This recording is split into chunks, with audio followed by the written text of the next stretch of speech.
Go. Ready, set, go.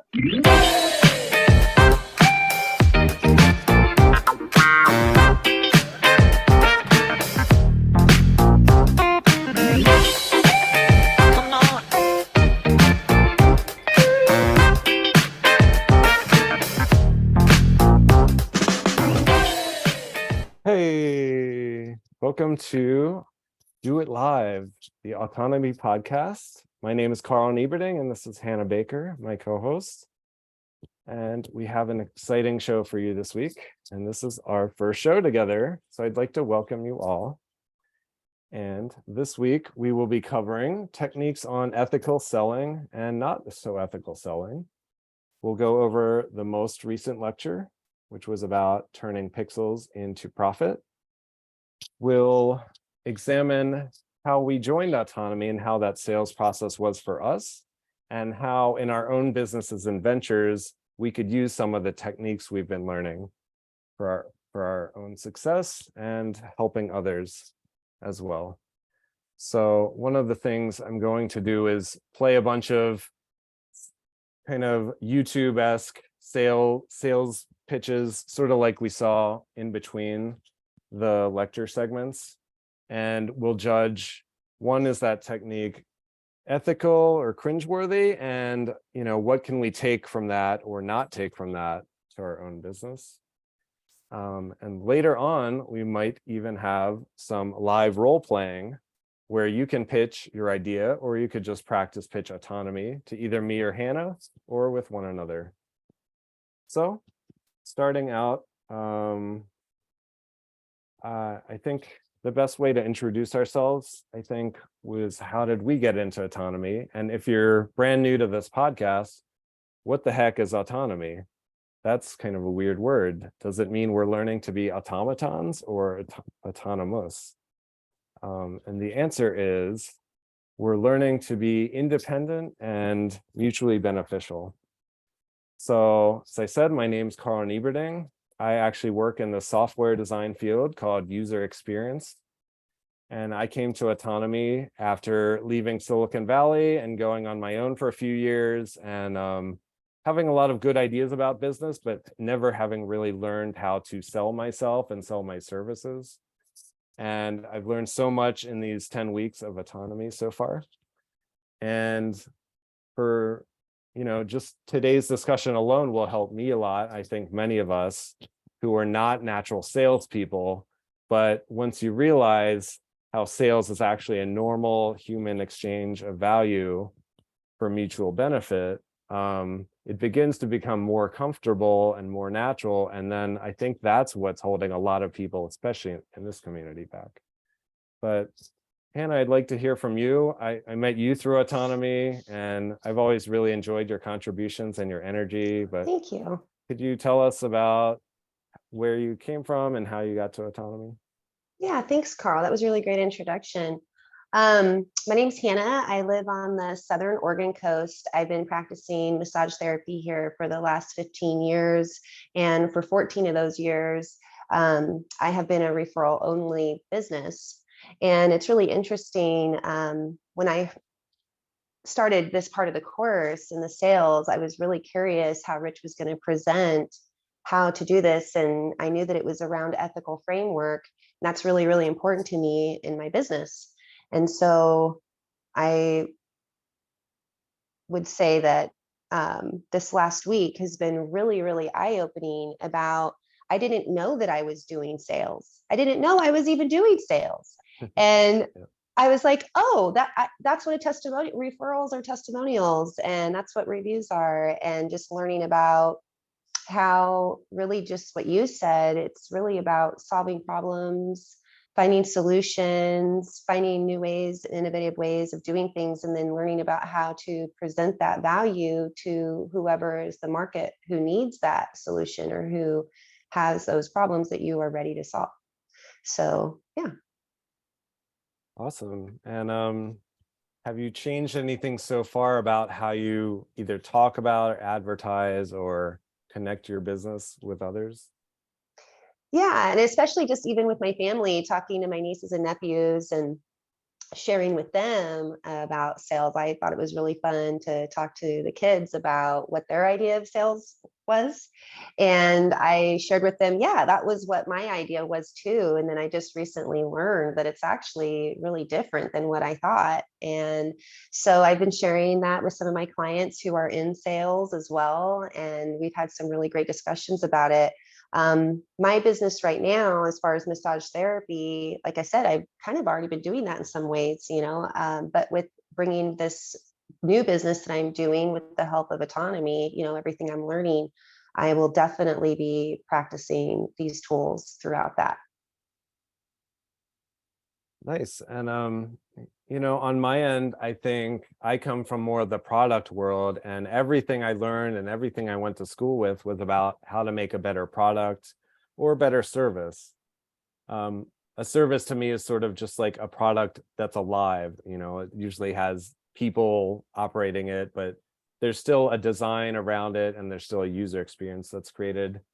But I always, at companies I'd work with people in marketing. I guess not often in sales. I mean, I was never at a sort of enterprise product with a sales team, but definitely the marketing team and the design team always seem to want to control the same avenues because we both touch the users. And I think learning all this material helped me understand that perspective as well, instead of thinking, well, because they're trying to make money, that's bad, and I'm trying to help people, that's good. It's like, well, it really is a skill, and if you want to get paid for your work, because that's how you exchange value, it makes sense to learn those skills. And Absolutely. what I wanted to do was sort of cover some recent slides, and we can talk about the most recent lecture, which was last night. Okay. But this is actually an older slide that really, I think, if you're new to autonomy or wondering what it is, it's almost the complete opposite of schooling, where many of us grow up and we went to school and there's predefined grade levels and predefined content, and it's all designed to turn you into sort of like a widget, right? To put in a big cog machine and have a predictable outcome.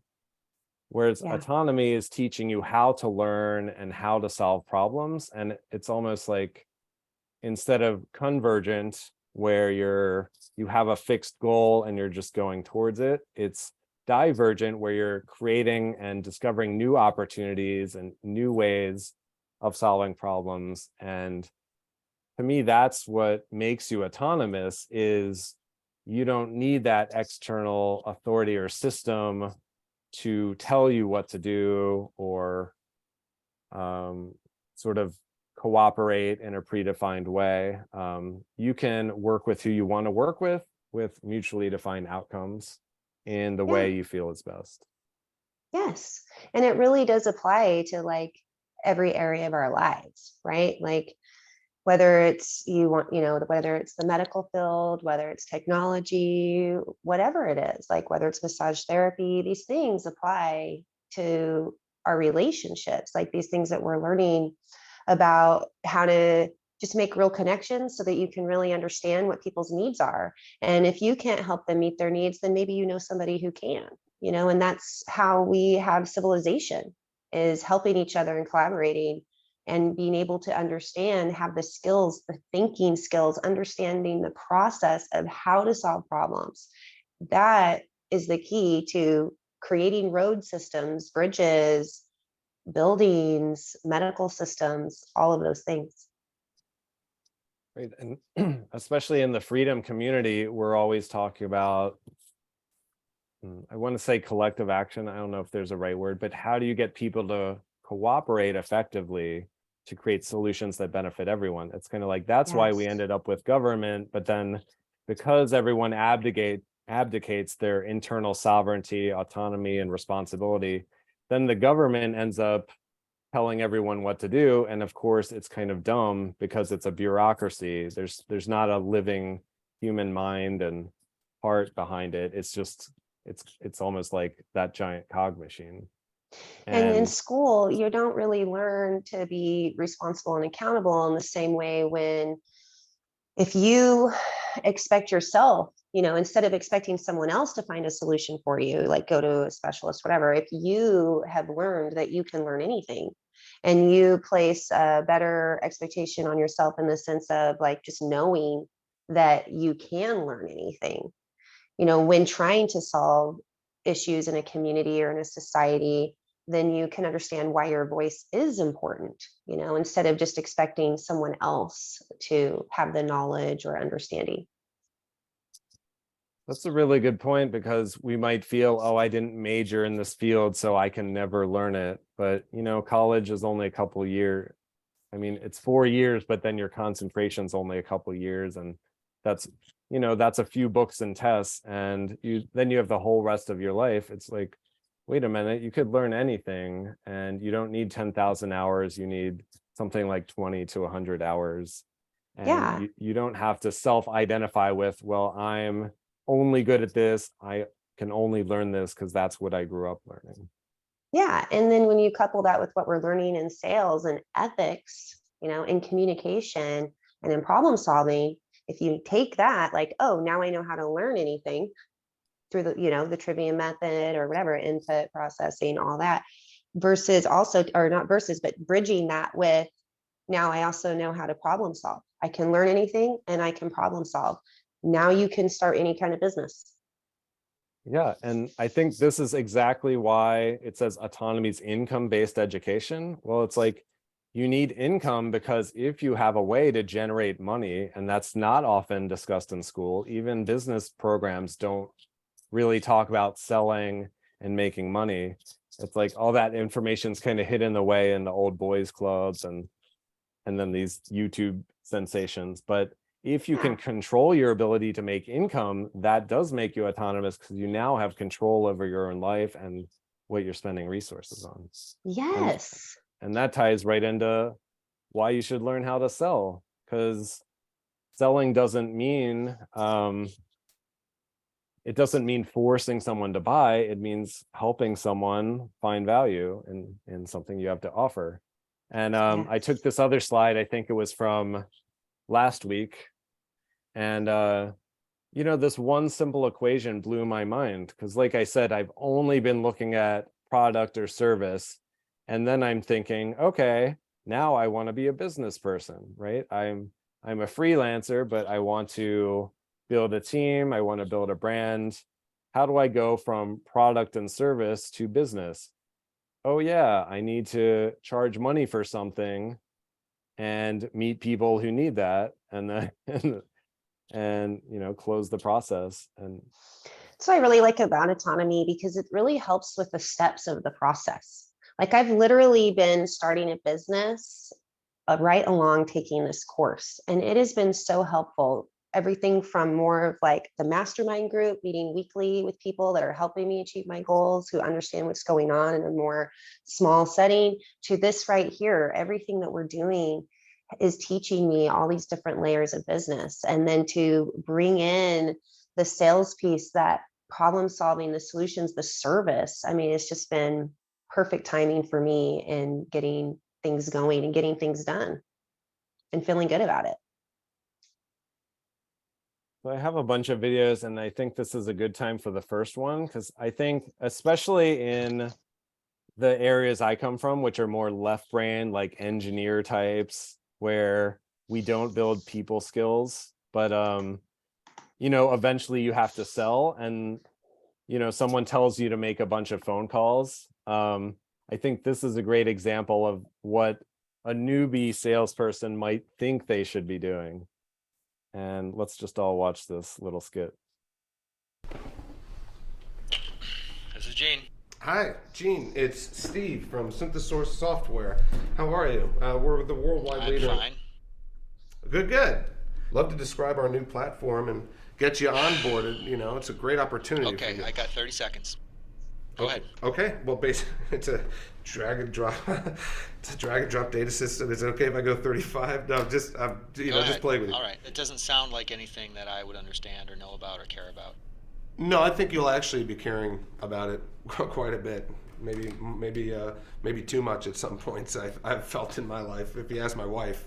A, we don't have time to meet really with outside salespeople, and B, I don't even know where you're located, but Well, how about C?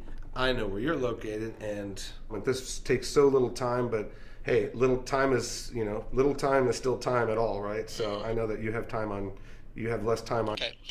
Why don't I get back to you? You can leave me your number. Perfect. Okay. It's 212.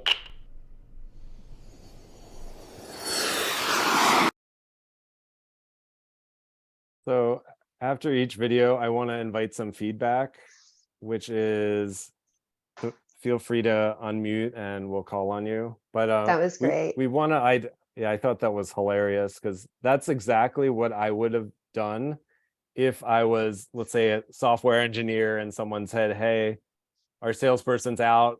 Can you call these people and sell them some stuff? So my question is, if we have a volunteer, what did that person do right or wrong? What's the common mistake that's occurring with this type of mindset? Hey guys. I'm actually still figuring out how to view the window, right? So Hannah, do you have an answer? Ooh, who is that? No, don't apologize. Is that Jane? Hi, Hey, Hey. Jane. do you want us to raise our hands when we want to say something? What works for you guys? Just chime in. Okay. Well, I think this is pretty much how a lot of companies actually deal with, they'll either give you a script or they'll just, if they think you have experience, they'll just go and say, make it happen. And they'll tell you how much your quota is and how much you have to do. Sorry about that. And so throughout the years, I've experienced that. But it's sort of like,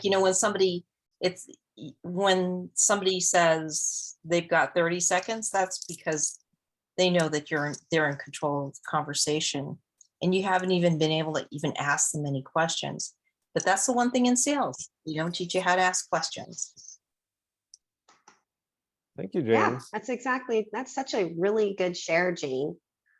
I imagine like there's a lot of people daily who are just thrown out into like a pit and like fight for yourself. Does anyone have a cringe sales story like that where someone called them up and it was totally obvious you weren't interested and they just kept talking?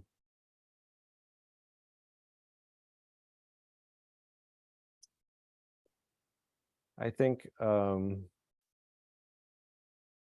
the past, I feel like it's changed now because now everybody gets tons of like spam and telemarketers, and probably most of us don't have landlines, but back when you used to have a landline, the phone would ring and you didn't know if it's your best friend, your family member, or just a random telemarketer, right?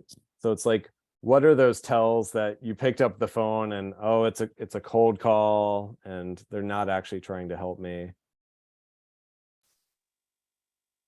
And so I'll share what I think my insights are. I think the mistake here is, I think it's probably around the word sell, and it feels like you're doing something to the customer. Like, I'm going to sell them until they submit and agree to buy this. And that's not what good salespeople mean. And so I actually have a great second video around that theme, which I'd like to watch in comparison.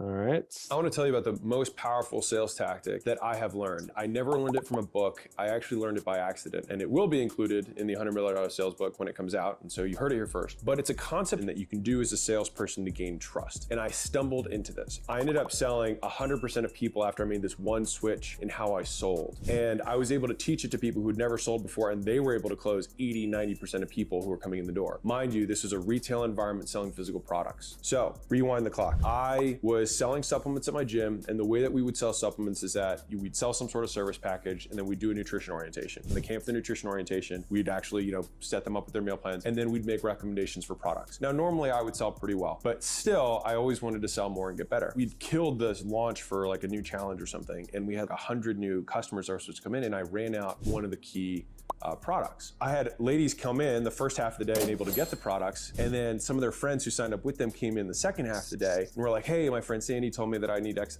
Y, and Z, and I was like, oh, we don't have Z anymore. And it was like really awkward, and I was like, shit. A lady came in, and so rather than me try and skirt around this clear item that was on the list that I didn't have, I said, hey, by the way, you can get this one for cheaper down the street at Costco. So like, you don't need to get this one from me. Like, this one's a little better, but I think it'll get the job done. You can get this one after you're done the program. And they were like, oh, thanks. Like, that was cool. After I made that one cross out, I was like, but you do want this and this from us. And they're like, okay, cool. As soon as I made that switch from saying, hey, you don't need to buy this one, you can get that from over there, everyone bought what I recommended afterwards. And I was like, whoa. And so then I leaned into that and was like, I wonder if I could do more of that so I could sell even more on the backside. So then I had 2 products that I was like, hey, you can get this and this over here, get this brand. It should be at this price. You can go get it. It'll save you 10 or 20 bucks. And they were like, wow, even better. And then I remember I looked at my list and there was, a lady there, and it was like a mass gainer, and she obviously wasn't trying to gain mass. And so I was like, you're not trying to gain mass, are you? And she's like, no. I was like, you can just cross that out. Go ahead. You don't need to worry about that. And so I gave her a recommendation of 2 things that you could get for cheaper. And then I said, you don't need to worry about this. And then when I said, hey, like, I need you to take 2 of these in the morning next to this, take 3 of these, take them next to this, put this in your car so you always have it with you, I closed everyone. What that gave birth to was something that I used to call sacrificial lambs, but now call ghost products because it sounds better. But I ended up over time not even carrying the products that I had on there that I was recommending out, because they were so powerful as a sales tool for me to gain trust from the other person. This is an incredibly, incredibly powerful tactic. And like all persuasion, the difference between manipulation and help is intention. And so if you want to help someone, you are manipulating them, but you're just doing it in a positive intent. Now, and if you change someone's behavior and you have negative intent, you are manipulating them. If you believe in the stuff that you sell, you can create an environment where someone will trust you faster by giving them a reason to trust you. And so that means that you acted in their self-interest rather than your own, so that they can feel like you're not trying to take advantage of them. Now, if you know that they need this stuff, but they don't yet know that they need the stuff, then you can make a concession using a ghost product or using a sacrificial lamb so that you can gain the trust faster. And so Okay, so 2 things. That video was related to what I wanted to share. It was actually a slightly different one, but what Alex covered there was about gaining trust and about almost making a personal sacrifice before you ask them to do something. And so what I'd like some feedback on is he talked about intention. Well, if you intend to help your prospects, is it okay that you sort of have these little white lies of products that don't really exist because it helps buy-in and helps trust? What do you guys think about that? I think it's the first time I've seen Hormozy go to a gray area. Really? Because it does seem calculated, and it does seem like you're not being genuine, showing up with the intent of service, like it's a pre-baked, manipulated type of thing. And I know he's made $100 million and all this good stuff. I'm just saying that's a place I don't ever have to go and do, and I don't think I would teach that technique. And I've never seen that video before. I've seen other videos of his, and he, it's usually on the up and up, and it makes sense, and it has ethics and integrity. But that part right there, like, you also have to understand his situation. When the time he's talking about, he's in his early 20s. He's like a gym rat. He's like, selling supplements, and it's like a dog eat dog world, right? So he's not coming from a place of, hey, the world is a beautiful place, and there's a very few, small group of people that are manipulating things, and we need to become free of that. And to become free of that, we really can't be bringing that type of ambiguity to the situation on purpose, right? So if there's things that you could sell them, but you point them down the street for, and that's legit, that's fine. But like, when you come up with ghost products to like do that artificially, I don't think that's good, right? Yeah. So I might say, I keep these books in stock, but you can get them at ABE Books used, or you can get them on Amazon used cheaper, right? And now you have choice, and choice is freedom, right? So you can buy them from me, you can buy them from there, but these are books we're going to use in the course, right? Yeah. So If I come up with ghost find an products that we're authentic not way to even do it, right? using to Yeah. artificially, like, why would I need to artificially gain somebody's trust? Or why would I need to Right. expedite the gaining of trust? And what is to be gained and what's lost in that process? And I don't see those numbers balancing. So I don't really like that technique, but I found it, you got my attention because I was like, ooh, what's going on here? Right. And then he posts a video about how he doesn't actually have the products he puts on his website. So it's like, Yeah, that's another thing. I don't think you should be selling stuff that you don't have unless you're taking pre-orders to make something custom for a group of people to their exact specifications, which is actually a good business practice, right? So there's a fine line between such things. It is smart to make your offer, do some pre-sales, and if it doesn't work out in engineering, you give the money back, right? They do a lot of startups like that. Like I was just looking at a startup, Laser Pecker 4. It's a laser engraver, and it's done by like fundraising. Each time they make an iteration, they go out and do like a GoFundMe, right? So there's legit ways to do it, and there's that way that he just showed you where you have ghost products and sacks. So what I sense there is that seems like snazzy packaging and marketing for some stuff that's not really like the most refined, but that's like early user, like that stuff he made up in his 20s. He's not a sales, first the history and evolution of sales as an art form, right? He's not learning that in the gym back then, right? So like he's just grinding, and he found, oh, if we do this, we build trust faster and we can sell more gym memberships, right? Well, let's play that out in a relationship, because if you're doing business, it's about relationships and long term. And you don't need to artificially build trust quickly up front, because it's just going to crumble after 3 weeks or 3 months. And that's you should learn that early in your business career. And my biggest disagreement with that technique is he's very influential, and he's teaching it now to millions of people to go do that thing because they don't know a better way. And you're not going to probably get a better way from watching free YouTube videos. Thank you, Richard. Yeah, it sounded like he stumbled upon it innocently, but then, and when you are coming up, you kind of take what you can get. But then to formalize it and then teach it, it sounds like he just needs a bunch of sales hacks to put into a book or program to get more clicks, views, and sales. So now he's spreading it, and that's a whole different level. So one way Yeah. that Don't somebody could do it. Don't throw the baby out with the bathwater. Usually Hormozy's a good teacher on such things. Oh, I no. think like he keeps it real, right? So it's the message and the messenger. Let's put the messenger aside. Is that message something we want to carry around and spread to others and use in our daily work? I would say no. And unless you come up with a really good reason, I'd probably hold on to no for a while. Yeah.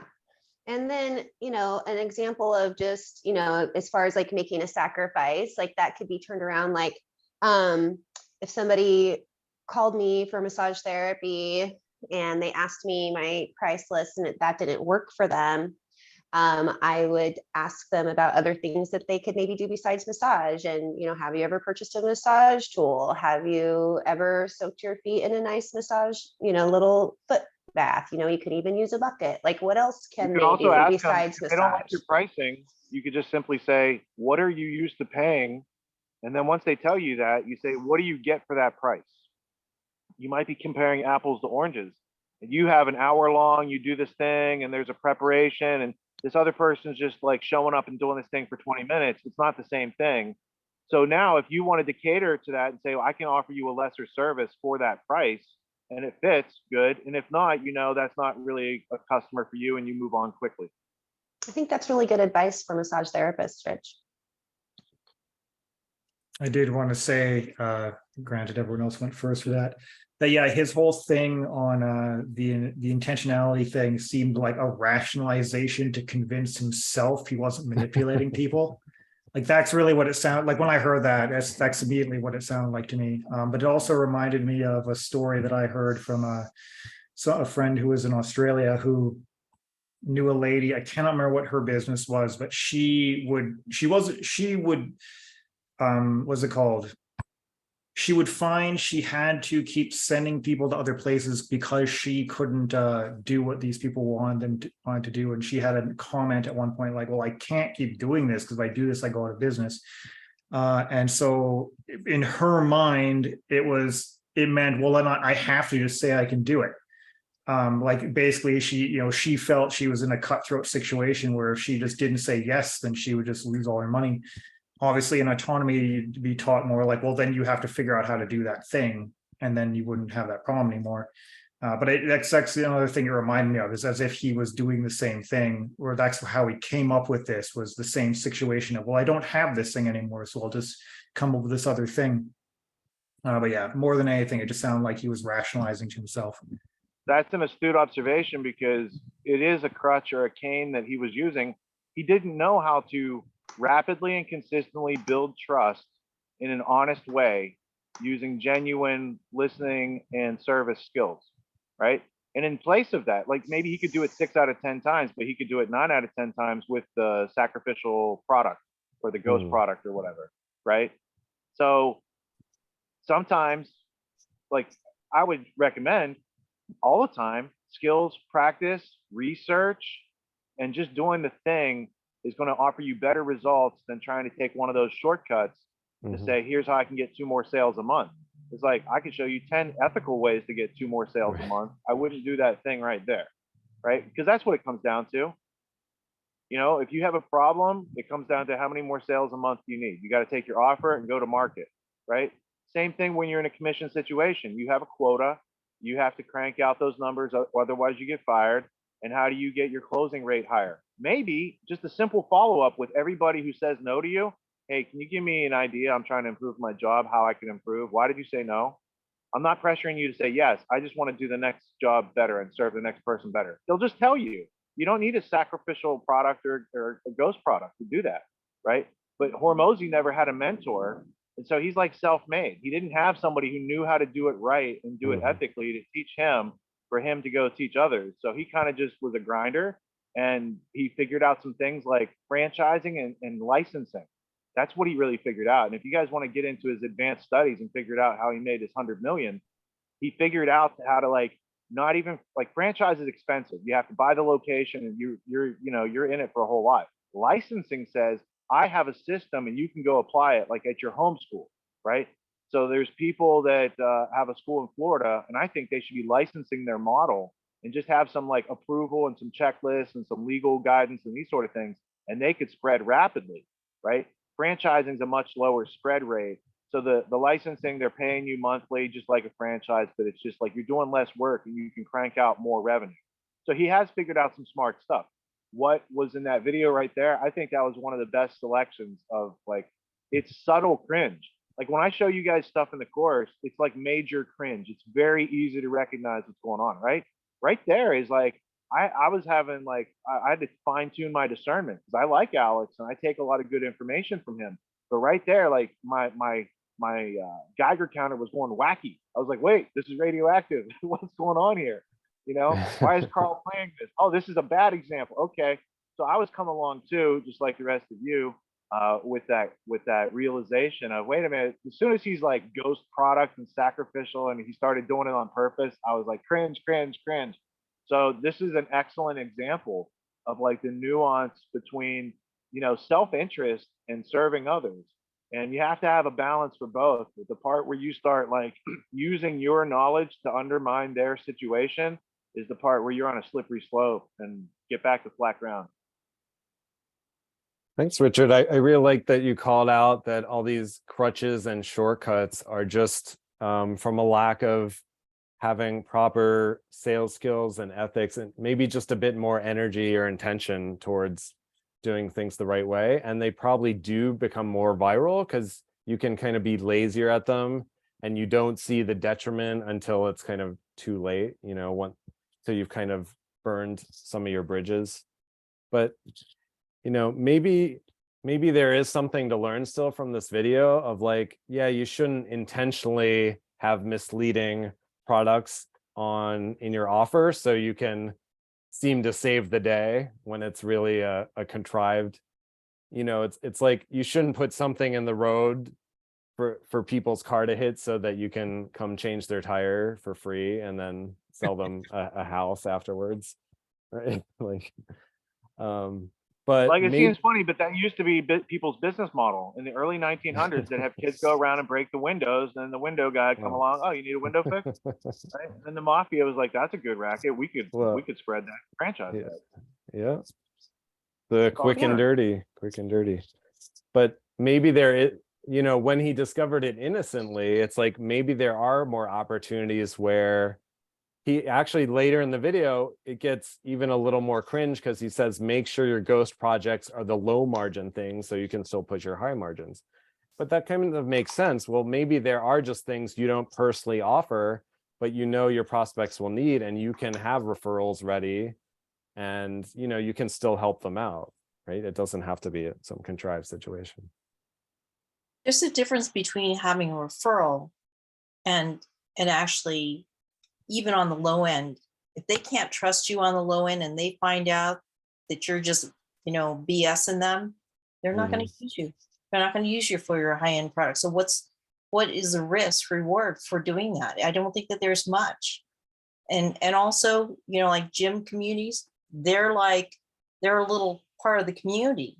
Well, all you need is one person to complain about that cringe issue, and then everyone in the community is not going to want to buy from you.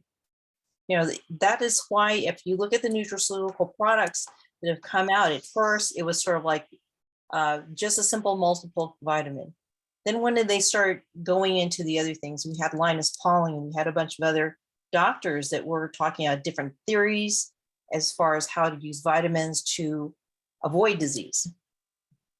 By the time we got to the gym rats wanting to have the best bodies and using supplementation, they started doing it without doctors and found out they could not push that because so many people were not telling their doctors that they were using certain supplements. And then those supplements sometimes were contradicting medications and contradicting certain conditions that sort of came up because they were using supplements. I think that, when you're not the expert in that, you've got to find a referral to cover that. That's what I learned from the nutraceuticals, because I actually funded these guys that make gummy bears for Costco. And when they told me how little they paid and how much help these gummy bear vitamins were going to do for people, it wasn't much. It was really low on the totem pole. I thought, what the heck? I'm funding a company that is trying to scam people. There's only so much you should allow to happen in your watch, because that is your arena. It will come back to you tenfold. Yeah, and like you said, if we were going to apply that to ethical sales, then to have a referral, like if I just called the board of massage therapy when I first started 15 years ago, and I asked them about this. I'm going to have clients, they're going to ask me questions, and it's outside of my scope to do any kind, like I don't prescribe anything, I don't diagnose anything, nothing. But when we talk about these things, how can I best go about that? And I really appreciated what the lady I talked to said. She said, well, do you have references? Because as long as if you're talking about stretches, if you are using a book and that's the reference, that's what you share with them, because you're just sharing information with them, and to really have a good reference, so that would be the ethical way of going about that. And, not just being like, oh yeah, I saw this cool video and I'm going to try this new stretching technique and you should try it too. Instead be like, hey, this is this person, this is the 4th edition of this book or the 20th edition of this book, and all the references are in their book, in their index, so that's a good thing to add to that, Jane. Yeah. Did you? Please go ahead, Dave. Okay, so what I was going to add on to is this trust factor, and how much that comes back to you when you operate ethically. And for example, the first video was clearly quite comical, and he's forcing a sale, and that's kind of silly. But the second one, when it started out, I was like, oh yeah. And then it took that funny turn when he discovered that he could sell, and then he changed his whole tactic to go unethical. And I can see why it's triggering everybody here. It's like, when you start to deceive people, that's like kryptonite to Superman, or the people here who are being taught how to be ethical and help people and serve people. And if you don't get the sale and you're being truthful, that will also energetically come back to you. So it's so important to be truthful and serve the person and to serve value. And otherwise, I think that's what we're talking about here, ethical sales, how you can you serve the people. So, and this comes up right at your graduation, because part of graduation is graduate level material, and you have access to a 12-week ethics course. There's a lot of well-intentioned, well-meaning, nice people out there that don't know the difference and nuances in ethics, right? An ethic is attempting to take an action to improve some situation in life for you or someone else, right? And if your actions don't add up to that result, I want to say it's an ineffective ethic, but there's another term, and Nimitz will correct me in a second if he's here. But it just means that there's, if there's people that want to go, oh, let's go send money to Africa to help those people, and it doesn't really help those people, that's the ineffective ethic is like the root cause of evil in this world. There's straight up evil, and then there's well-meaning people who are ignorant or nescient taking actions that don't add up to the vision that they had when they took those actions, right? It's like someone who calls the police on a domestic incident, and like the police end up shooting the people involved, and it's tragic. And it's like that, you thought you were being ethical by calling the people with a monopoly on violence to the situation, but that's not how it worked out. So this is the only sales course that I know of in existence in humanity that is coupled with a 12-week ethics course to make sure that you use these skills in a way that is congruent with your heart and your conscience. You never have to look over your shoulder, and you never have to worry about these other things that the people who are either lazy, because lazy turns into evil too, when it's like premeditated to take advantage of other people because you don't know a better way and you've never taken the time to educate yourself. Yeah, that shit happens out there. And we want to identify it, stay away from it. We can't protect everybody from it. It's always going to exist. But we first start with our intellectual self-defense and caveat emptor and buyer beware and becoming savvy consumers. And then we translate that onto the producer side, because we do have to make offers and serve people in order to exist in our society. This is the gist. Unless you're going to be a hermit in the woods and be totally self-reliant and have nothing to trade or barter, you're going to need the skills of producing something with an offer and communicating someone that they exchange with you. That's the gist. And we should be learning that in school. And we weren't taught that. And it's a basic 101 for business and life.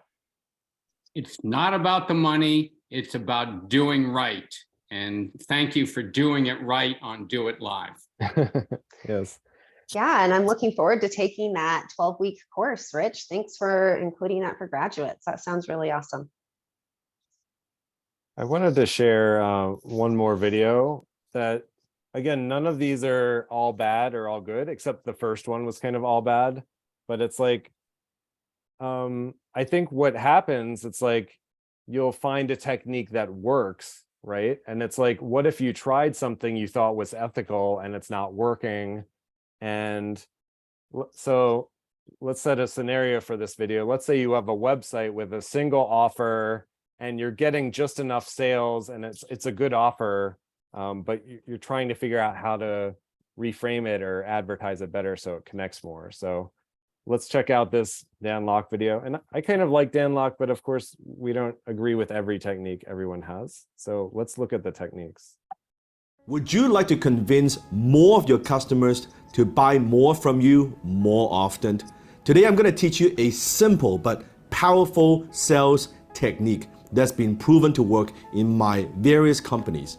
It is very simple, something that you can apply today. It has nothing to do with gimmicks. It has nothing to do with your sales script. It has to do with your offer. What are some of the simple things that you can tweak within your offer that you can convince your customers to buy more from you? And that strategy is called the 3 boxes.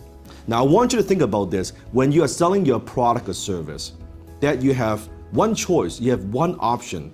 When someone looks at your offer, all they could think, all the consumers can think is, do I want to buy this or do I not want to buy this? So it is a yes or no response. So now they're thinking, okay, can I afford this?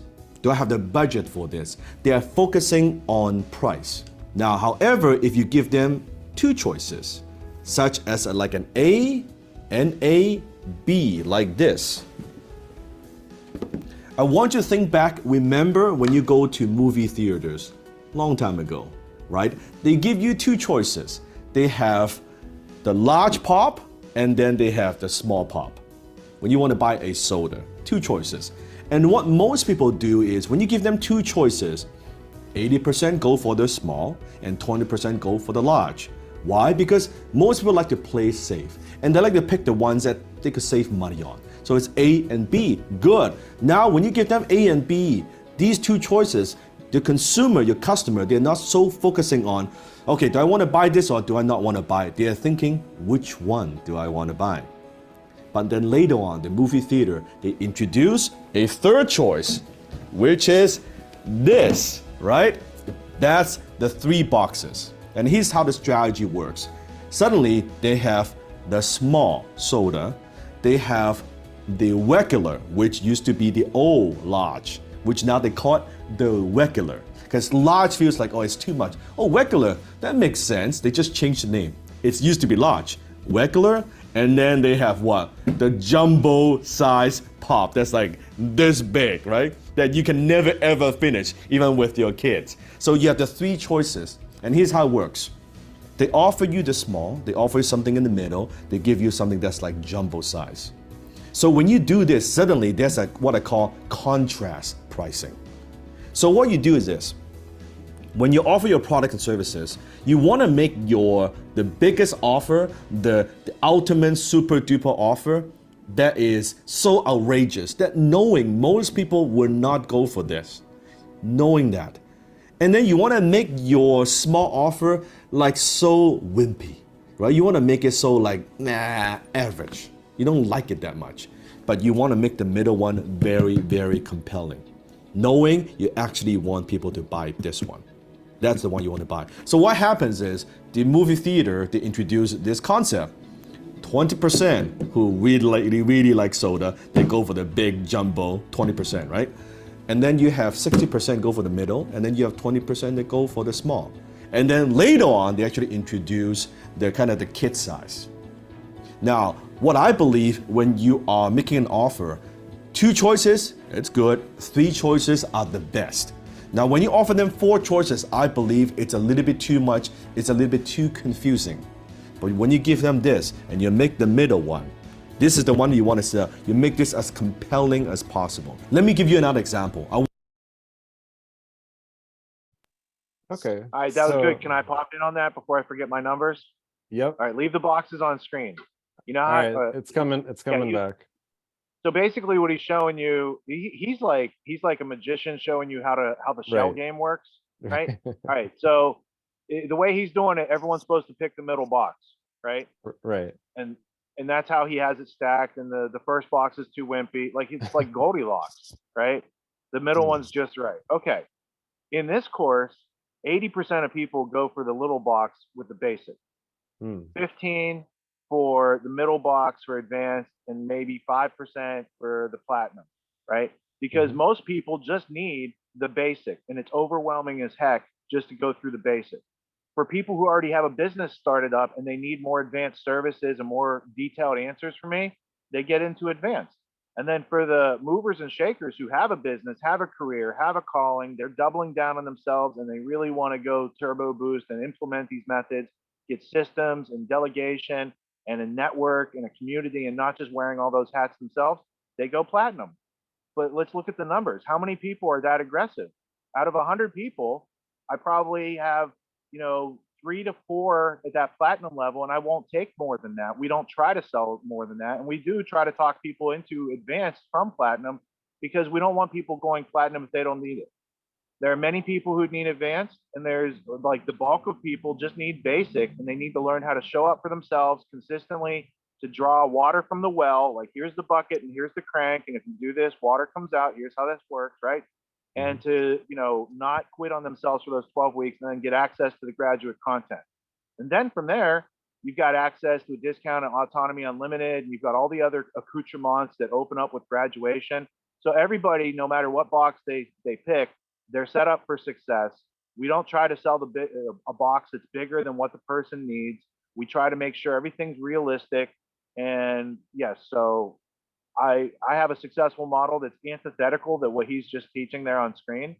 And I think that the people who use the method on screen, they have weaker offers, because that's a predetermined, he's trying to sell you the box in the middle. Yeah. He hasn't met you, he hasn't talked to you, he hasn't listened to you, he has no idea what you need, but you need the box in the middle. If he's a doctor, he'd be going to jail for malpractice, right? Prescribing before examination is what I see. So is that ignorance? Is that nescience? Is it unethical? Like, these things are not congruent with me. So I've always had a better way to do it. And this is entertaining right now. So who else wants to comment on this? Well, I Thank like you. that you always like have us ask questions, and really it's about listening.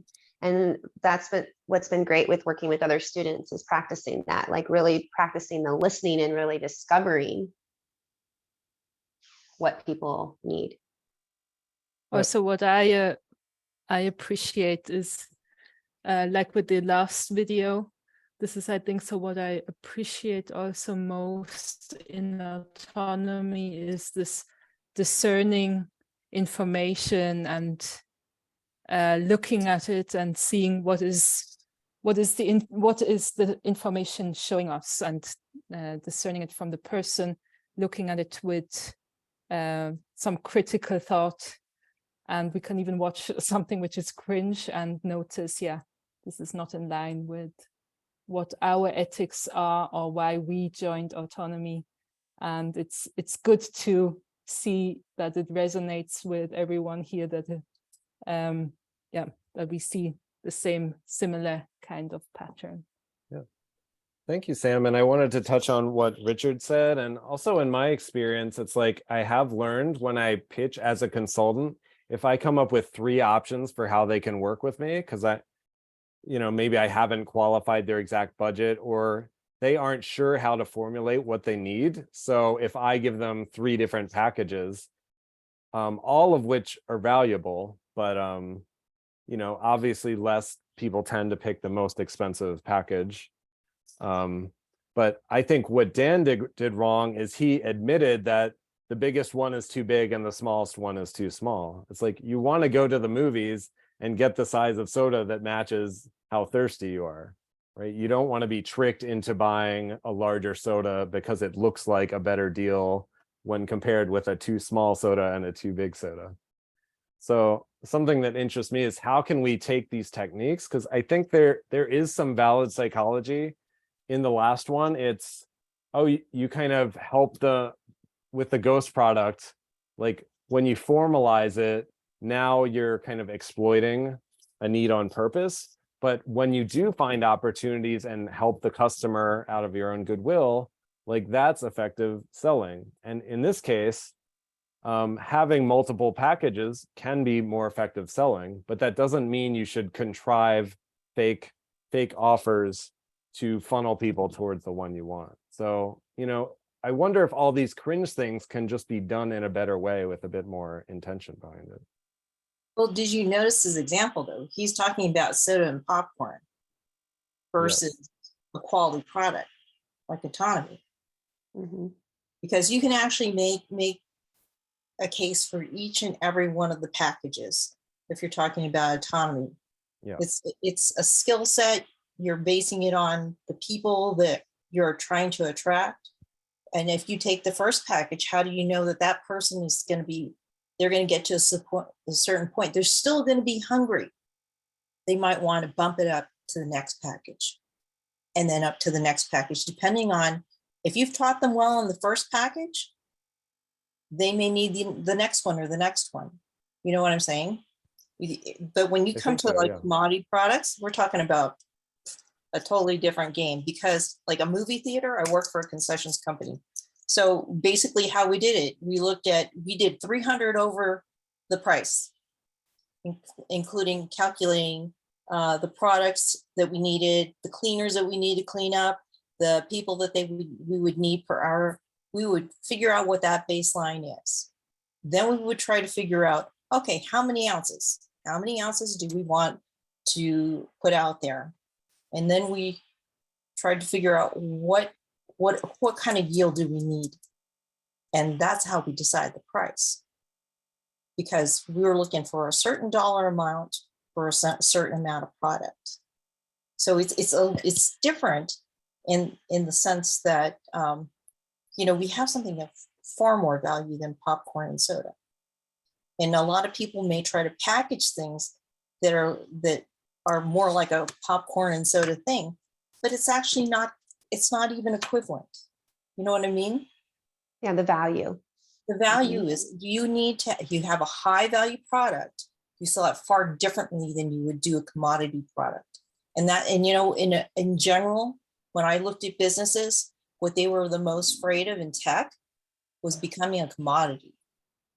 Once you become a commodity, then you don't have that power to negotiate new pricing. You don't have anything to lift you up to the next end.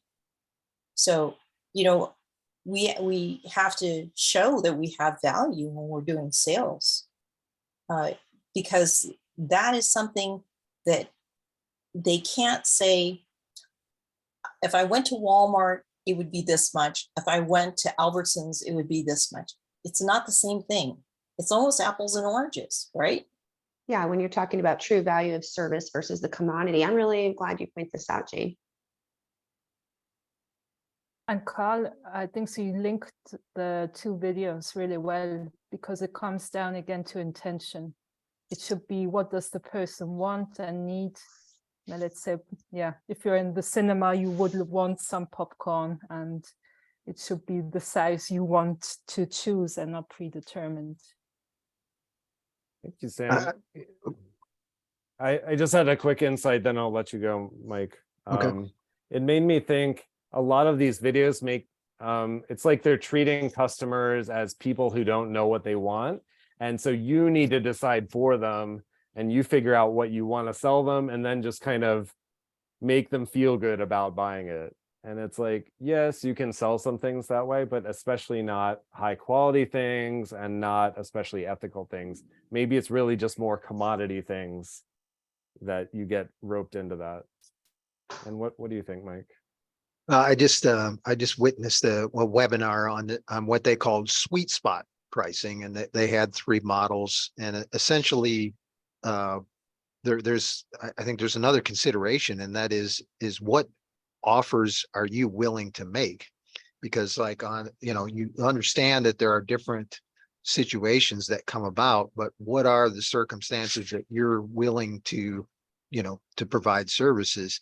So being able to have a low end product that you feel good about is something to consider.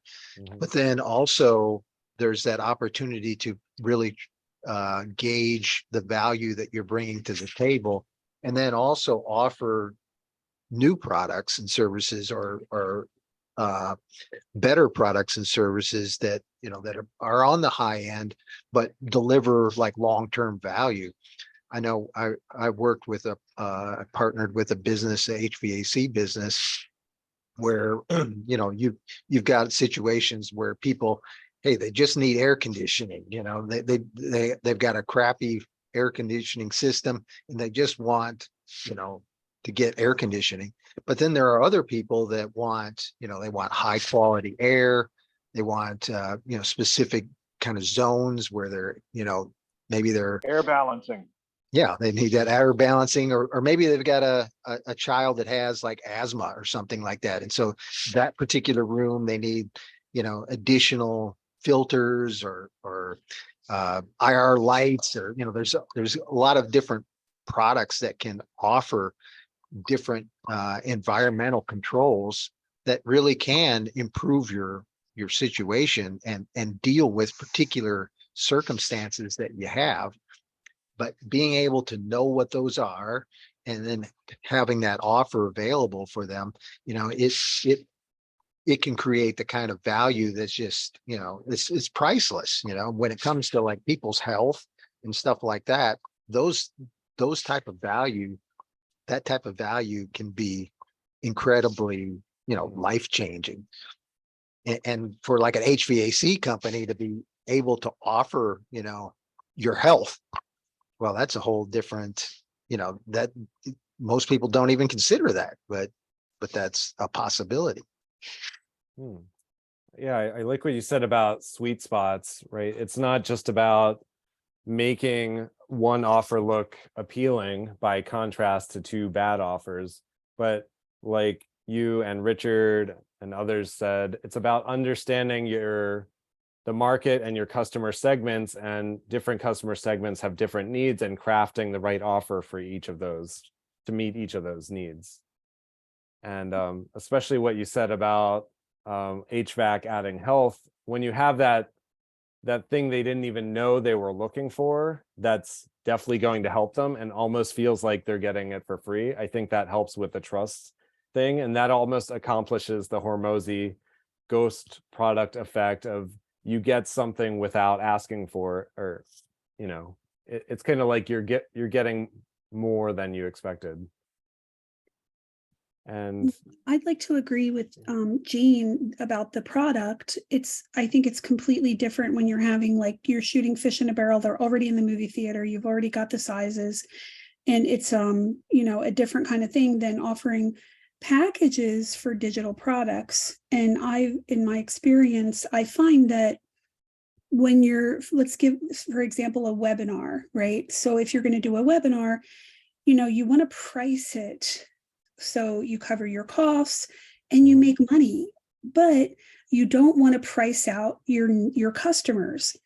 So, is offering a few packages the way to go? And it turns out that you can offer everybody to be able to access the webinar for free or at a very low price, and even give them a replay if you're building in a secondary package that has bonuses, a VIP package. Most people take the higher package because they want those features. And, making that smaller package, make it really wimpy, but make it good enough that people can show up for it. So if you say you can watch it live, well, people all around the world can't do that. So you say, okay, I'm going to give you a 5-day replay on that.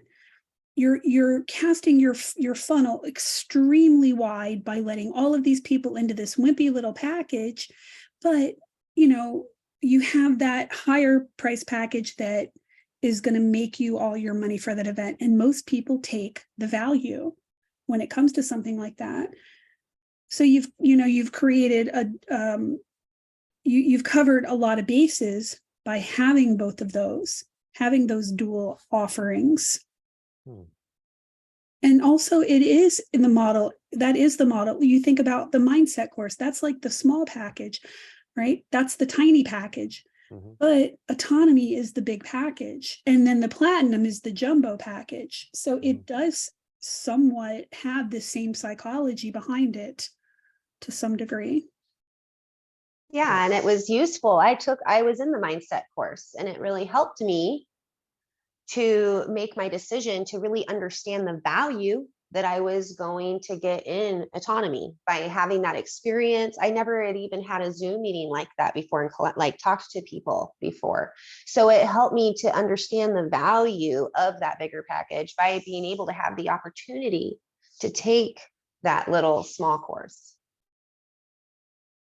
Yeah, I wanted to comment on what Leah said. I think people online, it's like they expect everything free. So it's like if you give them a free package, but it's just that commodity, okay, you get the live stream, and I like that they even feel like they're getting something extra, like a few days replay in case their time zone doesn't fit for the live show, because it's probably not a large marginal cost for you to offer that. And you get two benefits. You get people who wouldn't have tuned in had there been a cost, either for interest reasons or for financial reasons. So you're growing your audience. And the second reason might go back to this 3 boxes psychology, where because people expect things for free, if they go to your site and they see, oh, there's a free option, they keep reading, right? if you go to a site and the first thing you see is $60 for a webinar, maybe you actually would have paid that if you understand all the content and all the bonuses you'd get. But it's almost like having a flight with only first class seating. You know, like some people do want to pay for that, but you want to know that it's almost like, for some reason, paying for digital things, people don't, because it's not material. I think maybe the psychology might apply here, and you could argue in an ethical way of like, you don't drive them off by saying, you know, we need your car, we need all this money up front, but you say, hey, you can watch free. And then while they're reading about what they get for free, some percentage of them, enough to support the business, is learning about the bonuses and then, you know, opts into that. But the free package is still useful, and then the VIP package is still useful. Well, But and also the free package is a way to collect emails. So Right. you're creating this entire new pool of people to market to every single time you have an offer like that. And that's a model a lot of conferences are using in the freedom movement. They're having just free conferences because they're getting tens of thousands of people on their email list to be able to make those offers to with those bigger packages and get people interested in being in their communities. Yeah, the whole digital asset thing, if I can jump in here on that, it reminds me, there is a lecture, I think it was, at least an interview from 2013 that was talking about, and this was in regards to, I think it was art and books and things of that nature in particular, but it was a general digital assets thing, talking about how people are, because it's so easy to copy things that are digital, this has created this whole market issue of, it's too easy to steal stuff, so it's costing certain companies and you know, individual stuff a lot of money, and therefore the reaction has been what this one lecturer thinks is probably a bad thing, which is, well, we need more DRM, we need more ways of locking it down so it's harder and harder and harder to steal. And his argument was that you should really go in the reverse and try to figure out a way of how do you make money in a situation where whatever you have is very easy to get for free, because people will always, if they can, try to pirate it. Like they, by default, if they can get it for free, that's what they will choose if they have that option. And that I think is one of the biggest issues when you bring up, well, people are looking at internet things as, well, they don't want to pay for them. And it's like, well, that would be the mind shift, is how do you do that for free? How do you get it so it's like you get your money, but everyone else gets it for free, and you still get like the value exchange thing. And there's a few different strategies I've seen done. I've seen some people who will do things like, they'll do like a Kickstarter for the free release of something, if once they hit like a certain threshold for the Kickstarter amount, so that they essentially get a big lump sum pay, but then everyone gets it for free, and the people who paid get a little something extra.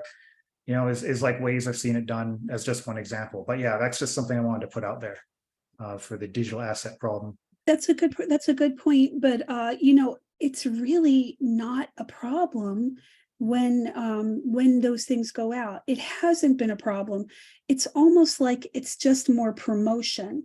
You know, if somebody, say we're, you know, having a live stream and it costs $20 to watch it, and the live stream is over and people can watch it for a few days, and somebody rips it and they put it up on some other channel. It's really, but if you go to my website and I'm offering you to get that as a digital download, right?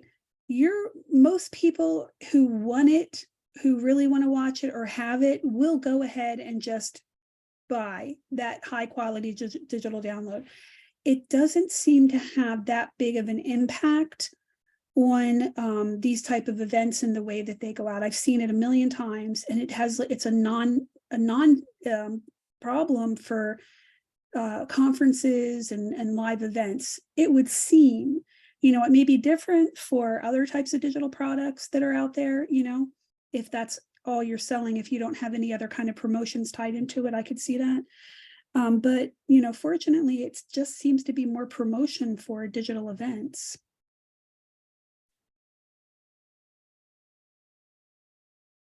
I really like the discussion around here. Sorry, did someone want to jump in? Well, I was going to say, I like the points that are made. especially about doing like the Kickstarter and then giving it away for free, all that sort of stuff, right? As far as like trying to lock stuff down and prevent from theft, I think we are not, as individual like small mom and pop companies, able to afford, like, it's not, we aren't the DRM people, right, that want everything locked down. So like when I did the ultimate history lesson, I understand there's people who are going to pirate this and put it on a torrent. And I also understand there are people who pay $55 and they'll buy it from Amazon. I also understand people will watch it for free on YouTube. I did all three. Those are three different audiences. The people who are on, the torrents, I made the official torrent for it and put it there so it will be distributed properly. They're not the same people who would go to Amazon. The people who go to Amazon, they don't want to risk their IT infrastructure downloading torrents. The people who are watching it for free on YouTube, they share with other people, and that's a benefit too. So I'm able to give it out for free in two instances, offer it for sale in on my site and on Amazon, and I'm out of stock. So I sold 1,000 copies of that 5-disc set, or the 4-disc set with 5 hours. I forget what it was. It's been 10 years.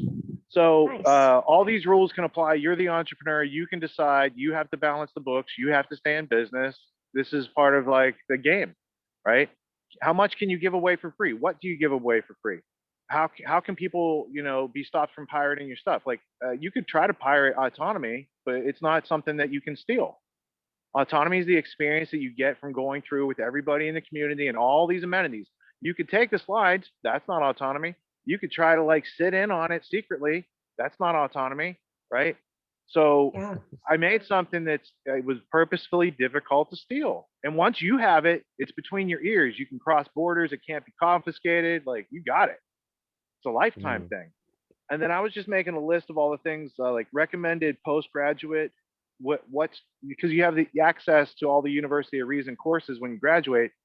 It can be confusing, overwhelming, and it's gotten worse over the years because we just keep adding more value for graduates. So I would say you go through the ethics course, and then you go through the Michael Badnarik Know Your Rights course with the Constitution, and then you go through Stephen Verstappen's community building and charters and covenants. So you have a nice community and mutual aid association, these sort of things.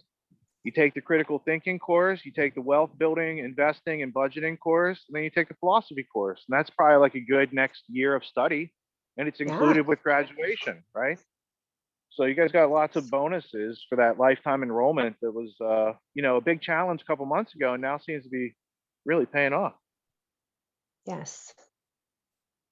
And it's so applicable. Everything that you just said, it was like, if I wanted to create something for my kid, you were just checking all the boxes. Boop, boop, boop, boop. Here's how to be an entrepreneur. Here's how to be self-sufficient. Here's how to be autonomous. So thank you so much. Yeah, so parents can lead by example.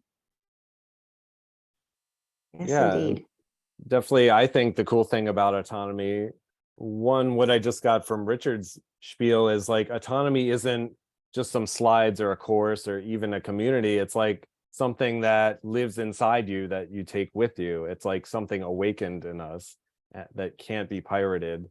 But two, it is a lifetime, it's basically a lifetime course. Like from the description, it sounds like you get your education and you graduate, but then there's postgraduate studies. And once you get to Agnieszka's level, there's PhD level studies even. So, it's like always over delivering. Another way to build that trust. And I wanted to show two more examples about a point I was trying to get to earlier about, why are we doing selling? Like, so this example's from the real Jordan Belfort, not Leonardo DiCaprio. And then I'll have one from Myron Golden as well, who I've been getting into lately. Hello, Mr. Belfort. Thank you so much for being here. I have one question, and I'm a huge fan of your film, so this just comes quite naturally. Can you please sell me this pen?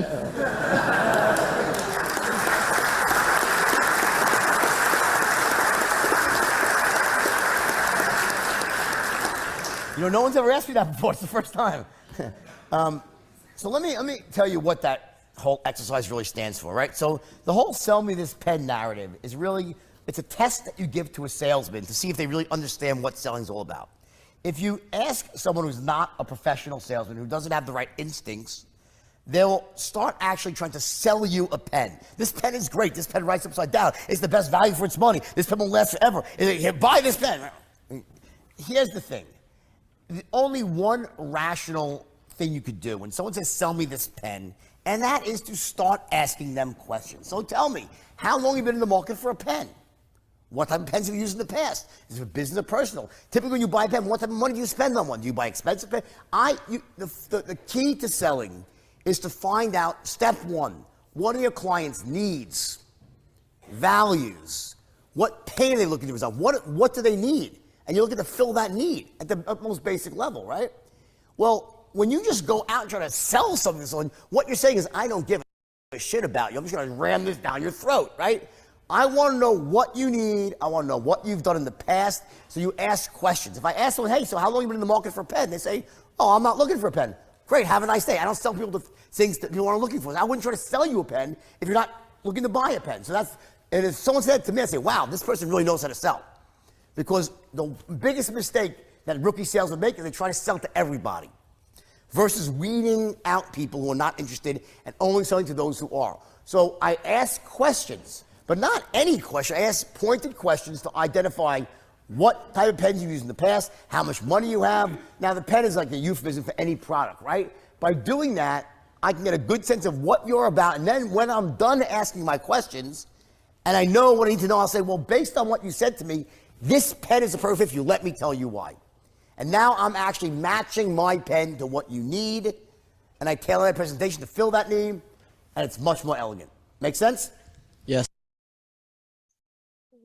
So that was one example of it's like you're not trying to sell the pen, you're trying to sell the person on what solution they need, and do they even need a pen to begin with. And I think this talk's related as well. I wanted to cover this and then we can discuss. On the shoulders of a giant, the shoulders of a giant, yo. I'm thankful for all of my men. And I'm going to help you avoid making those mistakes. There are 5 mistakes. On this video, I'm going to talk to you about one of them.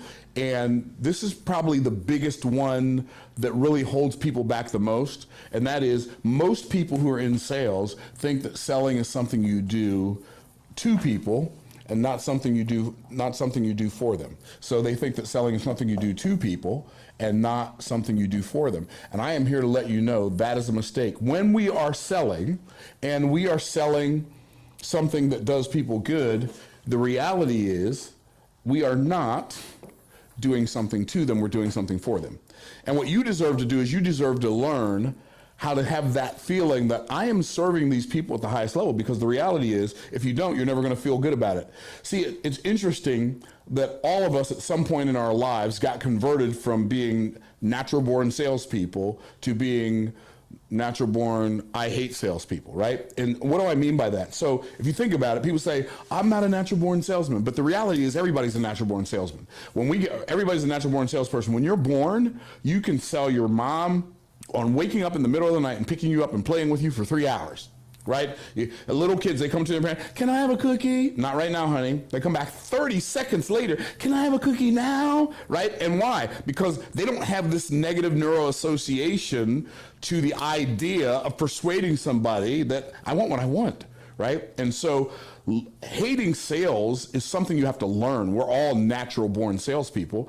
And I believe the number one reason people think that selling is something you do to people instead of something you do for people is because most people only remember the bad sales experiences. Like the good sales experiences are so good, they didn't feel like sales experiences. They just feel like you bought the thing that you wanted to buy.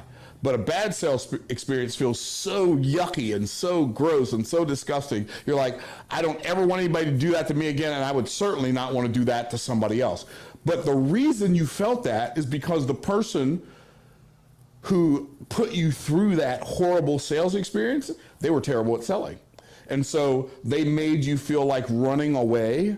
They made you feel like telling them to go fly a kite or other things. And I'm telling you, that is the problem. So what do you have to do? What you have to do is you have to realize that if you understand that selling is something you do for people, in fact, I can prove it to you. Everything that you've ever bought, without exception, somebody sold it to you. But some of the things you bought, you didn't feel like you were sold. You felt like you just bought it because it was your idea. For instance, this is one of the best-selling products in the history of the world. It's called an iPhone, right? So I've got this iPhone in my hand, and people say, well, but yeah, they don't really sell iPhones. I just bought an iPhone because I wanted it. You weren't born wanting an iPhone.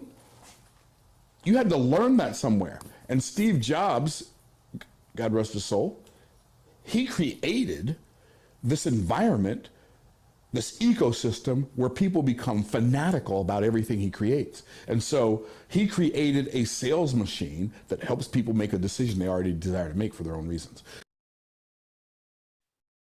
I just want to stop there and again revisit this idea of Myron says we're all natural born salespeople, but we kind of become disillusioned to it after bad experiences, and maybe we have to relearn or reconnect to that. And then Jordan Belfort's point was that you aren't selling a product to someone, you're just using the product to fulfill their needs once you discover what those needs are. And I'm wondering what thoughts or what points resonated to any of you guys who, like me, don't think of yourselves as a salesperson, but can you connect a little better or see yourself more like a salesperson after thinking about some of these recent topics? Absolutely. More and more I notice, I see from my personal view, there's a lot of room for improvement, obviously, but this is how I've been selling actually my yoga lessons to people. My filter is once they come to me with an interest of asking, that is when I will pose questions. And there's a lot of, there's a lot of people already have assumption what it is. So I will ask them, so what do you think you need, or what is it? So it's interesting, more and more I listen to what sales is actually already what I feel like I've done intuitively. Mm-hmm. And it's interesting. So, and it doesn't feel anymore. So yeah, I had a misconception of what sales is, because there's a lot of non-ethical sales, I guess. I like that. Good share. I like that, Sam. It makes me wonder if whether it's the connotation or the word itself, it's like sales and selling, it sounds one directional, right?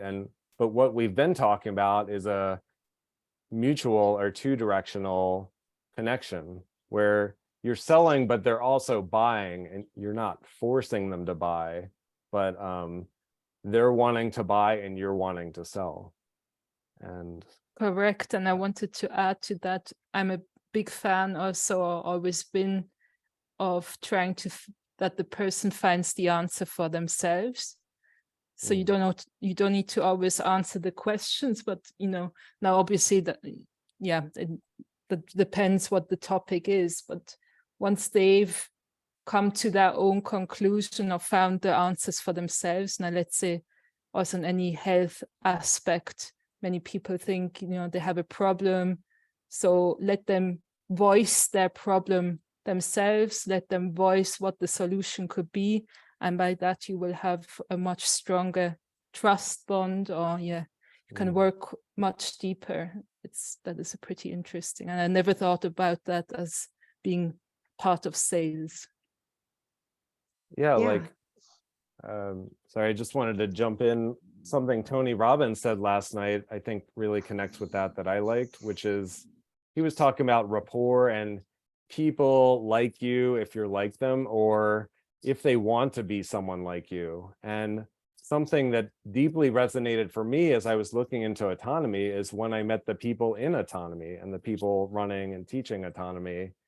And it was no longer just evaluating a website or a course curriculum. It was also like, do I want to be like these type of people? And it's like, yes. And that for me closed the sale, right? And so whatever you're selling, you have to embody what they could be more like, whether it's yoga, for me, it's design. Like if I'm selling design, I need to have a website that's going to be something that they look at and say, I want a site like that, or, like, yeah, he can help me because he's an example of the product or service he provides. And I think that's probably something we could all do in our autonomous and business careers, is exemplify our own values and just live those.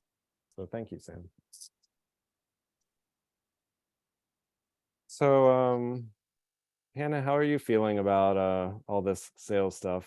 I'm loving it because it just really opens me up. I really want my goal is for my kids to all have businesses before they graduate high school. Oh, wow. And so it's just really, by the time they're an adult, I don't want them to wait until they're 18. I want them to have it ready. Like I want to prepare them and the ball, like they are ready at 18, and I'm so grateful that I took this course now because my oldest is not even 14 yet. She'll be 14 this summer. And it just really is going to, one, give me the chance to live by example in a business outside of massage therapy, because my children can't see what I do. I work one-on-one, so they're not here. They don't see those exchanges. They don't see how I do business really. And so having a business that's online where I'm working with other people, it's going to be really great to set that example and how I actually apply these things. And I really appreciate like this last chat aspect of the chat that we're having about what Sam's saying. It's like when I've been working on referral, like I've been working only by referral for so long that I now realize like the people that already know them, they're already friends. They already know each other. They already have rapport with each other. And then it's a friend or a family member, somebody they already have rapport with, that if massage therapy comes up, it's like, oh, you get massage. Well, what is that like? And they can ask about their experience that they've already had. And I really see now more than ever how that's really helped me in that type of practice. And now taking a business outside of something so one-on-one and personal, and that's more open and more public, it's going to be really interesting applying this perception of sales to working with people in a new way.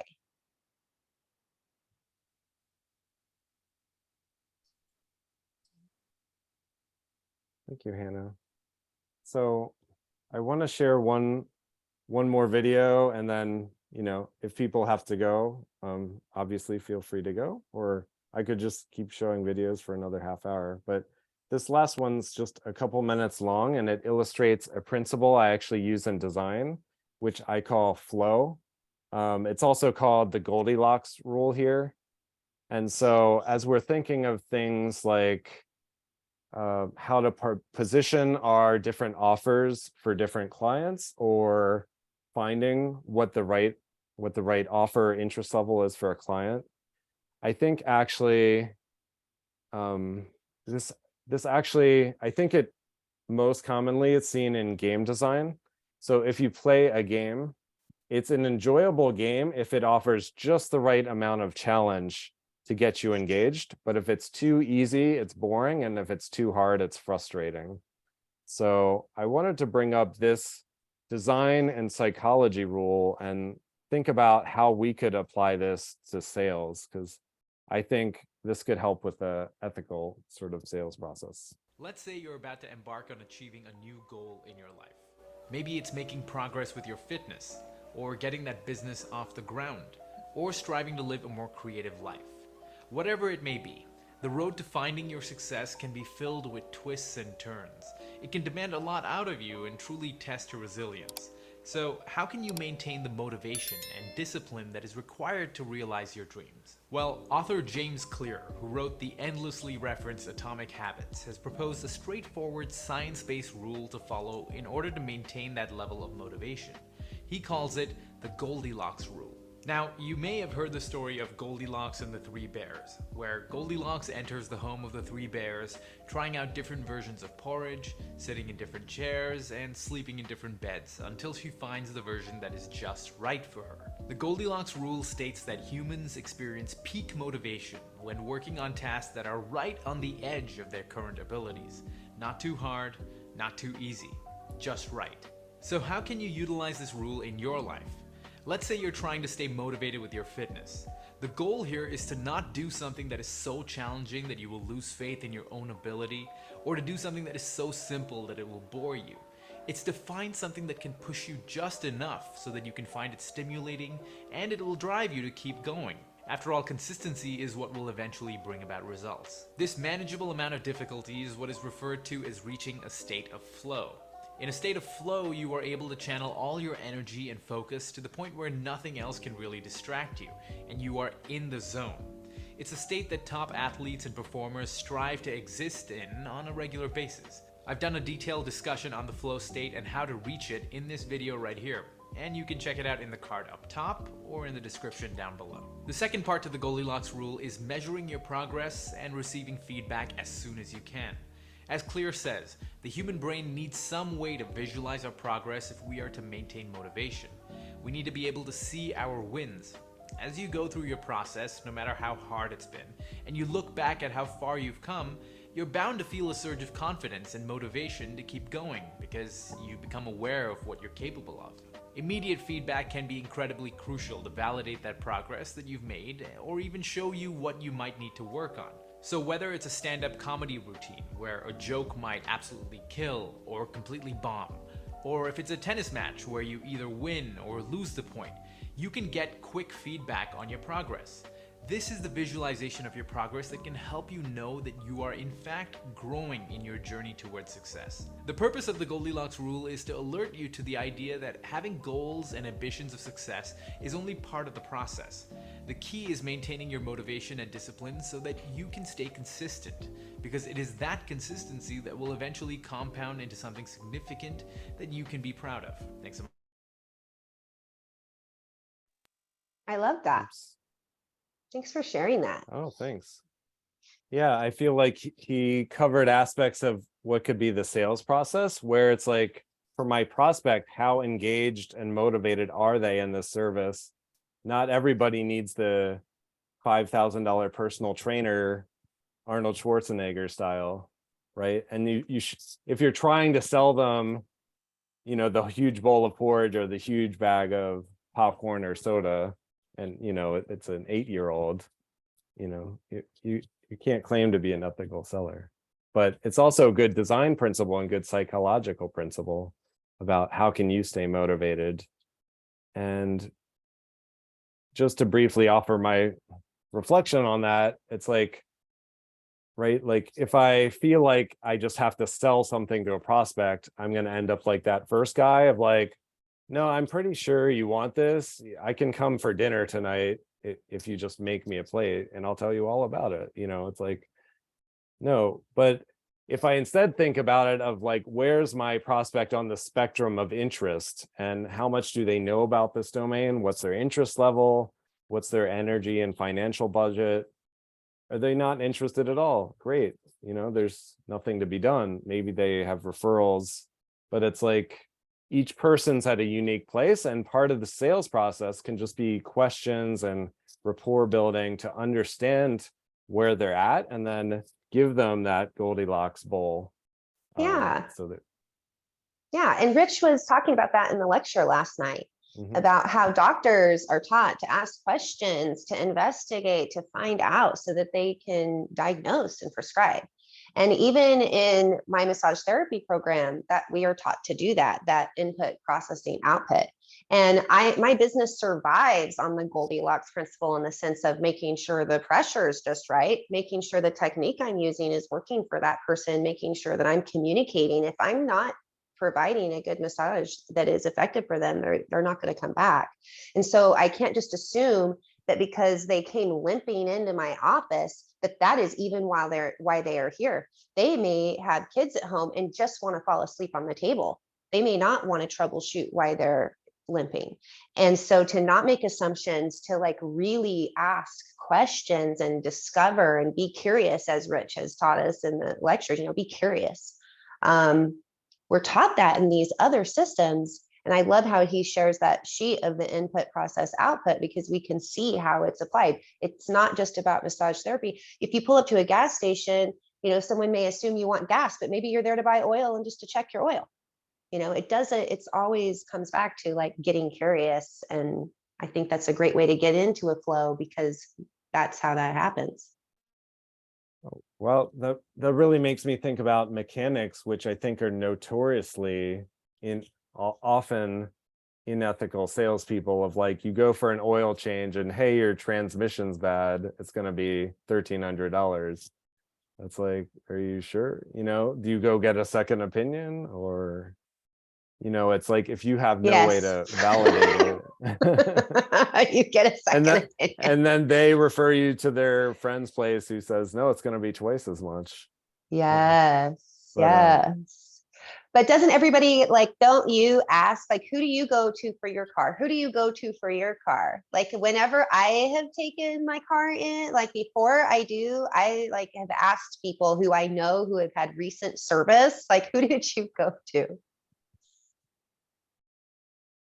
Well, I had an interesting thing with my car, Hannah, where I bought an old beater when I came ashore. I wasn't sure how long I was going to need it, and it needed some however many mile tune up. And I called different places, and I said, well, if it needs a hose, or if it doesn't need a hose in reality on your inspection, but the book says it needs it, what are you going to do? And he said, well, we only do what is needed. And he really did me right, because there were certain belts and things that it didn't need, and he didn't do it. And so, and coincidentally, his name was Tim Fix. And I thought, I'm going to this guy. And he did a great job. That's great, Dave. I bought a Honda Pilot a few years back. It's been about 4 years ago, between 3 and 4. It's like, yeah, about then, doesn't matter. And I paid cash for it. And I bought it from somebody I didn't know, but who worked with somebody I know very well. And then I had 2 friends who do all their own car mechanics and have worked on cars a lot throughout their lives for decades and decades. Both checked it out. And then after I paid for it, I had to get a lot of work done. I took it to a shop that was referred to me by a friend, and they fixed the timing belt on it. And then it turned out that there was stuff going on with the bearings. And then after I paid for that and a new drum, because it was so rusty that things broke, I had to like replace that. That finally I took it back to one of the people who had originally looked under the hood and everything for me before I bought it. And I was like, I looked under there when they showed me this thing like broke off because it was so rusty, and it's pretty rusty under there. Would you climb under the car and like really look at this? And so we were under there and we're looking, and it was pretty rusty under there. So then I took it to a body shop, and they were like, I wouldn't let my child drive this car. This is so dangerous. And he jacked it up and he showed me like just how bad this frame was. And like a week later, I had a 2019 Toyota 4Runner. Like I was done. I was like, I'm done. Like I was so just like, I tried to do the things, like I tried to have people look at it, and I put so much money into this car. And this was all like within a matter of months, just a couple months maybe. And I just thought it was so funny. I was frustrated with myself for not knowing mechanics. And I feel like knowing what I know now, being an autonomy student now, like I would have been the one underneath that car. I wouldn't have even just been standing there chitty chatty with the person selling me the car while someone else is checking it out. I would be there asking questions, looking with my own eyes, but even sometimes as a consumer, when we try to ask questions, when we try to get referrals, like it's still really wonderful to be able to build up the confidence in oneself to be like, hey, because if I would have got under that car and seen all that rust, if I would have really got underneath my car, I would have started asking questions like, ooh, this looks pretty bad. Where's this car from? But I just didn't even think about that before I joined Autonomy. And now I would totally just be like in there asking questions.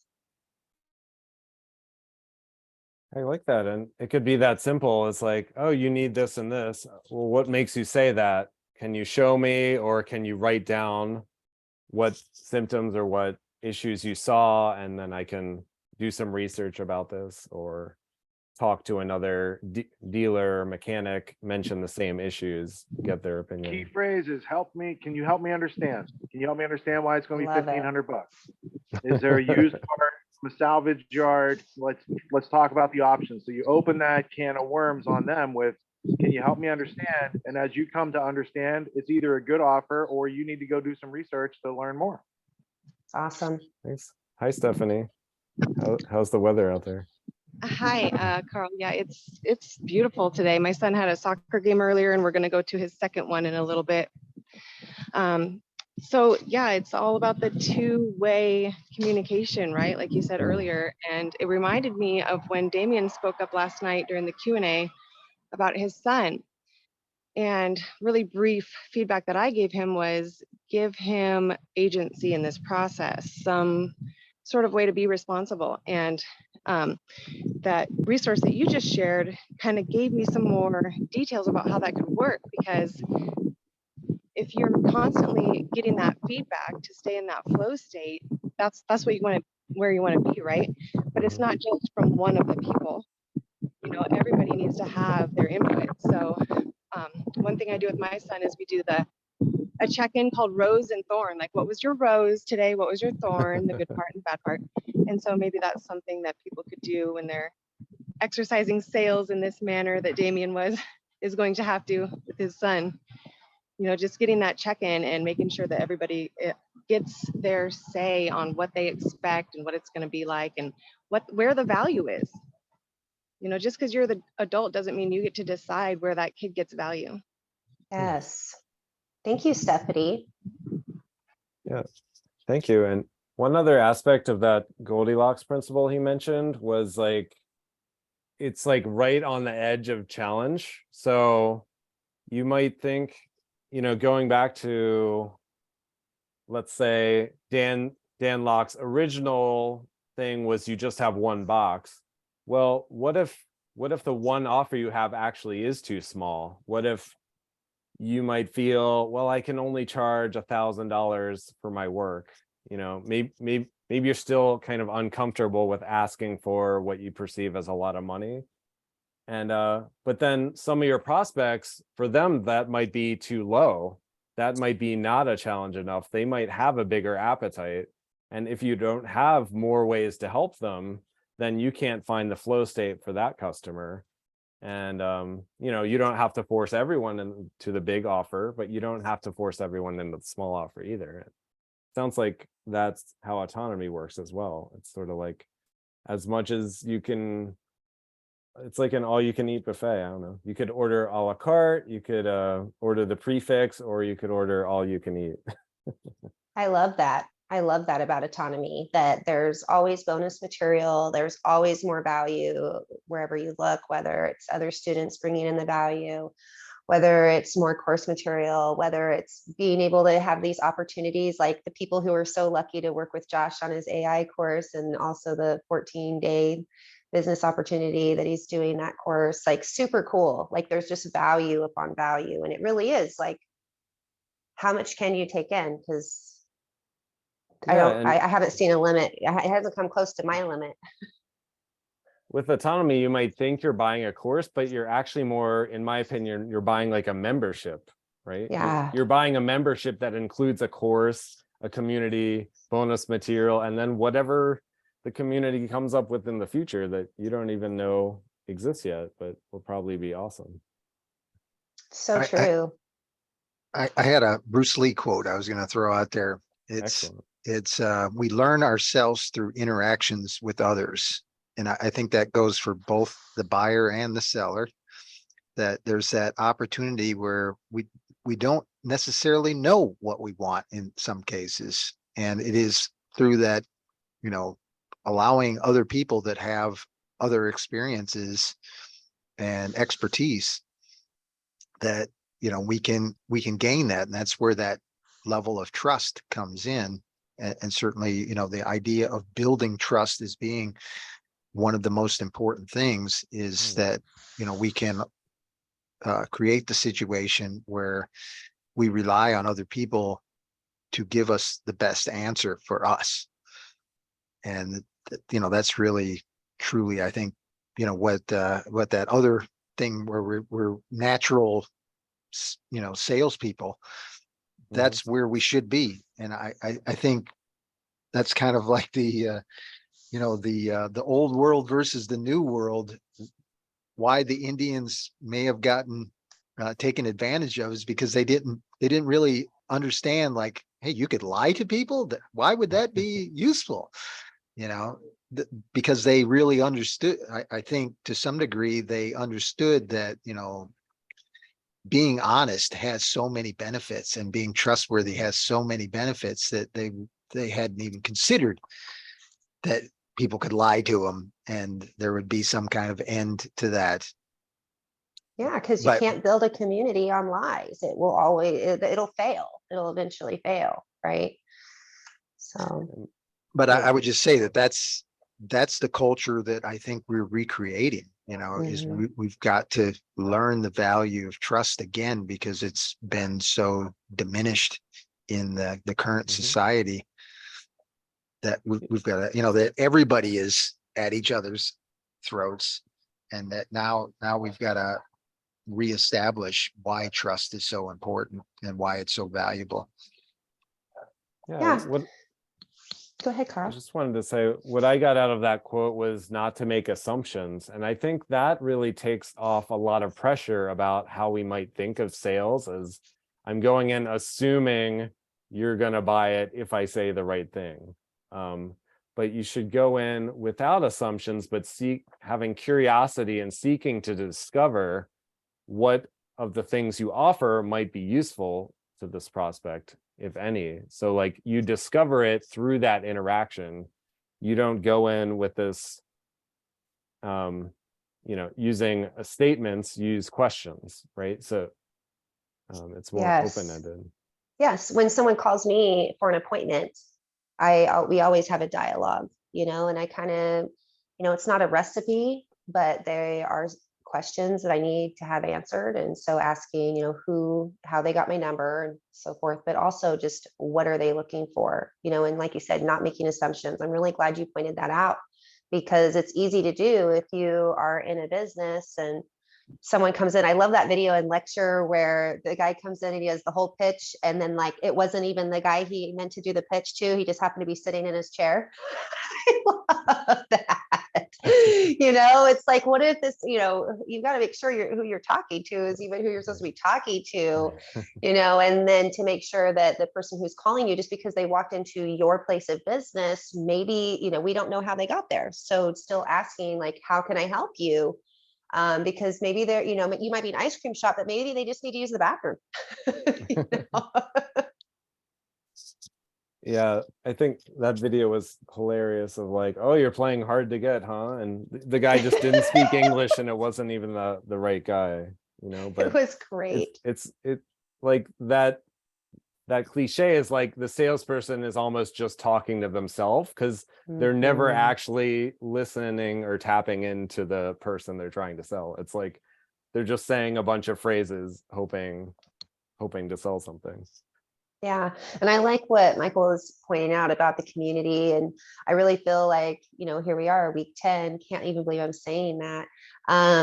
Everybody that I've interacted with has just been such a quality experience every time. And it's just it has helped me in my business aspect, because I am beginning a business and I've been able to open up because I feel like I'm actually making real connections. And then as I take that risk of opening up, based on their integrity, based on what they're co-creating, I am solving bigger and bigger problems, and my business has transformed, and they're helping to co-create a better life, for my family, because they're helping me to do better with that business plan. And so it's like just being able to take an idea, having an idea of something, and then to have a community, like you said, a membership for life, where you can go, you can meet with people that you continually have the opportunity to have experiences with and build rapport with. And then at the same time, having material, like even the postgraduate material, to help you continue on the journey. It's priceless, really. Yeah, thanks, Hannah. So I have one more video that kind of covers a lot of, it kind of overviews a lot of what we talked about today, of like common sales cliches and how to really kind of tackle those areas. But before we do that, I just wanted to thank everyone for coming, and also give a shout out to my co-host today, Hannah Baker, and next week we'll have Aaron Reddy hosting. So let's all tune in for that. And I think there's probably a few interesting things happening in autonomy this week. I think on Tuesday we're doing another live role play session. And Yes. if anyone's hosting something they want to shout out that's coming up this week, feel free to take the floor. Wanted to say this was very helpful. It kind of helped tie some things together from last night that Thanks, Steve. and just kind of helped me put things into perspective in my own, so yeah, thanks guys. Oh, Very glad to good. hear that. Thanks, Steve. And Sam, the ideas about what you think about sales now is, like you were saying, very similar to how I'm thinking it. So yeah, thanks for that. Thanks for chiming in. Yeah, and if you haven't had a chance to check out that Tuesday night sales meetup, it's really good, because I know even when you hear that, you're like, sales meetup. But it's like when you get together and you really get to talk about sales like we have today, and then actually get to role play, and you get to like really put what you've learned and talked about to practice, it just really helps you to have an even better understanding what it's like to be that client, what it's like to be that prospect. And then by doing that, then you understand what to do and what not to do. It's like getting a massage. Like me going to get a massage, if somebody gives me a poor massage, it's going to help me like, oh, don't do that. Don't do that. Don't do that. Or if they give me a fantastic massage, I'll be like, oh, that's amazing. I need to learn how to do that. I need to implement that into my practice. That was incredible. And so just being able to role play, it just helps bring all those little things out that you just talking about it doesn't give you an opportunity to do. So.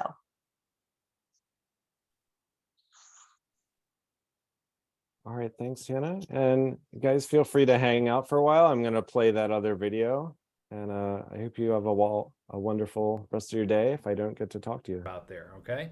So we're going to start out with the first one. The first one is the gold is in the follow-up. Now, let me start this over. Stop. If you've heard this before, the gold is in the follow-up. Always be closing. It's all about the hustle. It's not what you know, it's who you know. Looks sell. Coffee is for closers. Are you ready to debunk all of these common sales myths?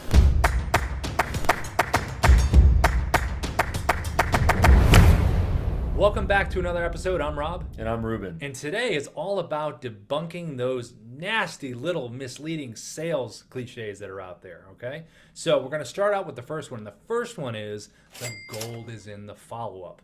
Now, Ruben and I have talked about this, and one of the big reasons we disagree with the gold being in the follow-up is because of that expression. What is that expression, Ruben? It's all about the first impression, right? It's all about making the first impression. That often catalyzes the entire relationship. It's how you were initially connected. And this is why getting recommended to someone is often the most effective way to create a business relationship. Yeah, and it's really about shifting the gold in a lot of the ways. Take your gold, take it out of the follow-up and put it in that first impression, because if you make your first impression golden, follow-up is just part of the communication process. So there's this common belief that people have to have certain attributes to attract others in business. Maybe they have to be an author, they have to be a keynote speaker, they did a TED Talk, maybe they're even a podcaster. These things might help as you put yourself on a stage, but at the same time, the law of attraction does not work with people that are overly pushy. It works with people that attract others based on value, based on interesting personality traits, and based on curiosity. And the one thing you want to do here too is you want to take that nugget of gold that you had in the follow-up, and you really want to place that in the data area, because we here at Dub are all about data. So when you send a video out with your prospecting in the video sales system, you are going to respond off of the data for what that person either watched the video, didn't watch the video, then you're making a smart call from there. Being smart That's golden. Think about that for a second. Instead of following up in a cold way, just saying, I wanted to bump this email, I wanted to nudge on this, I wanted to float this to the top of your inbox. Instead of saying things like that, imagine if we provide context as to why we're actually reaching back out. Like, I noticed you watched 100% of the video I sent you. I noticed you clicked on the call to action and visited that and checked out that case study. Those types of intelligent touch points are exactly what make people curious as to why you're reaching out to them and inspired to reach back out to you. Everybody out there, if you've seen this movie, if you haven't seen it, I'm sure you've heard of it. Glenn, Gary, Glenn Ross, good old Alec Baldwin, Kevin Spacey, Al Pacino, the whole crew, Ed Harris, Jack Lemmon. And one of the biggest, most famous phrases from that movie is always be closing. ABC, Ruben, always be closing. Well, we have a different take on that here at Dub. It's not always be closing, it's ABO. It's always be opening. The connections are where it's at. That is the power of our network. When we find ourselves on other people's stages, and more importantly, when we create our own stages, we amplify our voices. That's such a great way to attract people so that we can open relationships. One of the common missteps that a lot of salespeople take is that they start their sales effort by reaching out to cold prospects, doing the grind, doing the 100 per day calls. What if we start to reach out to people that we already have a relationship with, previous customers, people that are already in our community, and interview them as to why they're with us? What benefits have they received? What results have they achieved? Those types of conversations are not about closing, they're about opening. And the best thing about those is that you get referrals. Because if you ask someone that you have a relationship with, chances are they're going to say, in fact, I'm here to help, and here are 3 people that you should definitely talk to that would be great for what you're selling. Now remember, customer care is customer selling. All right, the next one we're going to talk about is on the basketball court or on the football field or any kind of athletic field. If you're hustling, that's a good thing, right? But the hustle glorification in business where, oh, wow, I've been working 100 hours a week. Wow, that's so impressive. Well, we here at Dub believe your effort should be very efficient and effective. The 2 E's, efficient and effective. You don't have to work 100 hours. You work smart. You use video to make those connections. And that is way more impactful, not only in your professional life, but in your personal life as well. Now think about this for a second. There's been so much rhetoric and memes about hustling. It's about grinding, it's about drinking coffee and working and rinsing and repeating, and it's such a glorification of overworking. At the end of the day, people don't want to do business with hustlers. They want to do business with their friends. And if you're focused on overworking and constantly being a hustler, you're probably not at a point of balance and building long-term relationships. When you're hustling, you're advantage taking. But when you're humanizing using video, you're advantage giving. Now, how many times have you heard this one before? It's not what you know, it's who you know. I've heard it before. Yeah, we've all heard it before. It's such a common cliche. The interesting thing about this is that more people probably feel like they're lacking in terms of their network. More, it's just my network. Speaking of your network is trying to get a hold of you. In this case, it is who you know with that. Okay. And chances are more people feel inadequate when it comes to their network, not a feeling of abundance. With video, you can build connections quickly. You can reach out to a podcast host, to the next TEDx event organizer, or to any other person that you want to build a connection with. When people watch you on video, they feel like they can know you. And if you've done a good job of adding a playlist with testimonials and other types of social proof, they are sold on you. In fact, sometimes it's so powerful that they cannot wait to talk to you. So at the end of the day, it's not about influence, it's about impact. And we have found here at Dub, there is no more impactful way to open a relationship and keep a relationship than by sending an asynchronous content piece of video that truly hits home, gets the messaging so it's super clear, and it starts and keeps a wonderful relationship. Well, I'm sure you've heard this one before, looks sell. So obviously Ruben and I, we're selling all day, right? I mean, we're selling all day. Look at these guys right here. So just kidding. But everyone's heard that before, right? Good looking person out there, meeting people. They're selling like crazy. Customers and clients they're speaking to are just in awe of like their good looks and their ability and their influence over them. Well, at the end of the day, it's not about that. It's actually about the messaging. It's about the knowledge. It's about these things that you can give to that other person. Looks, that's not giving anything to anyone. When you're offering a product or a service and you have the knowledge of that product and service and you know it's going to better the other person's life, when you lead with value, that's what people remember. And actually, that's why people buy. You know what's more powerful than good looks? It's diversity, personality, and knowledge. Those 3 things are what attract people. If you're different, that is your strength. If you have an opinion, That is your perspective. Those are the types of things that are attracting people. But the most important thing here is providing value. Imagine if you were on the other end of your sales message. How would you receive that message? Would you find it as valuable, or would you find it as salesy? If the answer is salesy, you probably want to rethink the way that you're attracting others. One of the first reasons is that giving someone the coffee is like the hunter rewarding mentality. Wow, you're above everyone else. Wow, you closed someone. Enjoy some of this little coffee mud here and sit in front of other people so they can see you drinking it and feel like they're going to be motivated to be the one drinking that coffee. It really comes from a bad place. The second thing is that it doesn't really work. When someone is incentivized to fill their ego, it does not come from a long-term place. It comes from a short-term place, and it's actually never satisfied. Sales leaders should always want to incentivize their team to build long-term relationships. Relationships that drive testimonials, referrals, word of mouth marketing. If we're in a hostile closing situation, chances are they're not going to be happy afterwards, and they might not come back for more. At the end of the day, coffee is for openers. It's not for closers. Think about when you go to your favorite coffee kiosk or your favorite coffee shop. You come back there, yes, they've given you a wonderful product in their coffee, but it's all about the ambiance and the experience. They have, in fact, your favorite coffee shop has opened a relationship with you. Well, think about this. Coffee is for conversations. Most importantly, that's right. Thank you for checking out this episode. If you like this content, please put a comment below of your favorite sales. That was great.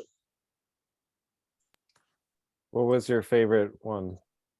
Out of all the different aspects, like the different things that they covered. Well, I like the part about coffee as a conversation. Yeah, I'm a coffee person. You know, so yeah, I like how they just really, back to the beginning of what we talked about, it was about how really this is natural. You know, finding solutions, finding ways to help people is a natural thing for us to do as human beings.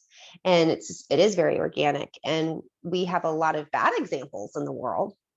And what's really great is now we have a lot of good examples in autonomy, and we have each other to help, you know, continue to hone our skills and to make sure that if there is something, you know, like if something does need to be turned around, you know, like I like feedback. And so like in my mastermind group, when we talk to each other, I really love it when people chime in and, you know what, you could maybe say it this way or do it this way. And I appreciate that because it does continue to help my business, what the value that's being offered to help connect people on a deeper level. And so, yeah, I like how they turned all those things around. Yeah, they mentioned 2 points about looks and first impressions. And I think the point about first impressions was that you need to start off on a good foot, right? It's like, what can you offer right away? But it's, people might mistakenly think it's that I look trustworthy, it's that I look appealing. And that's why you get this kind of superficial stereotype about someone who's only going to know you for 30 seconds or 5 minutes, and like it's all a front, and then behind it there's no follow through, there's, you know, schemes and all that. But you know, did you take anything away from like how to make a better first impression? Because another video I didn't get to play yet was basically pointing out like we need sales and marketing because customers, aka ordinary people like all of us, we only have so much time, attention, and energy every day to even learn about new offers, to figure out which is the best that meets our needs. And you know, so I can see how a good first impression is saving customers time and effort if it is ultimately good for them. Yeah. But is there, I wonder, just from the crowd, yeah, is there an ethical way to do that? I was going to say, I heard something new, and that was that most people find their network inadequate. And I thought, that's a selling point for autonomy. For us. Yeah. Yes. That's so true. Yeah. I just wanted to add that. I like that you added that. I mean, that for me takes me into a whole transition I think a lot of us are making, whether it's conscious or not, because I'm not sure if this term was brought up in autonomy, but it probably was, but in the earlier lectures, moving from a consumer mindset where you are a customer, you're a consumer, you just look at things. Do I want to buy this? Do I want to buy this? How much can I afford? Versus what am I producing? What can I create? What can I use resourcefulness to solve a solution with? And that's, if you have consumer mindset, then you also need producer mindset. And I think as you grow a producer mindset, you have the intrinsic need to form a network of other producers because you have problems that you can't solve alone. And now you need to know people with more skills and who've done things you haven't done, who can share stories. When you're just a customer, it's like your network becomes who's watching the same TV show as you or who likes to eat at the same restaurant. And that's not really a network, right? That's just hanging out. That's a really So, good point, It Karl. works that way. It works that way in the media world too. Like, so I went from being a consumer to a producer in 2006.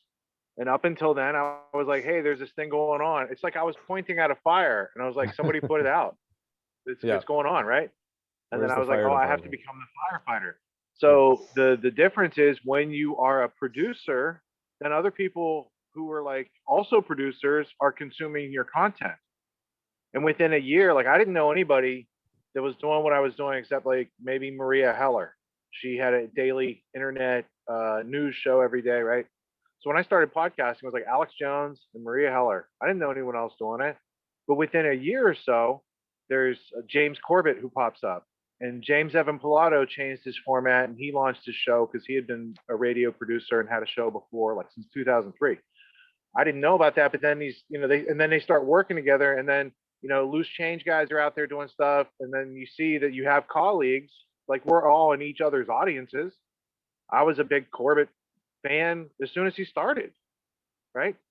So it's the difference of I'm just going to take from the market to, oh, I see the market needs something that other people would appreciate, right? And then putting something in the marketplace, making your offer. And it might start out for free, but within a year or so, I started beyond the podcast, I had a members community called the Think Tank. So people needed community back then, especially because all it was divide and conquer. You could go to one of these other boards, but it's all going to be like, you believe no planes, you believe the government let it happen, and you believe the government made it happen, and everyone's divided and conquered, right? So I wanted a place where it's like, we're doing research outside of those limited hangout areas. Let's get together and look at this big picture. And then that turned later into the Tragedy and Hope community, and then that launched Autonomy. Awesome.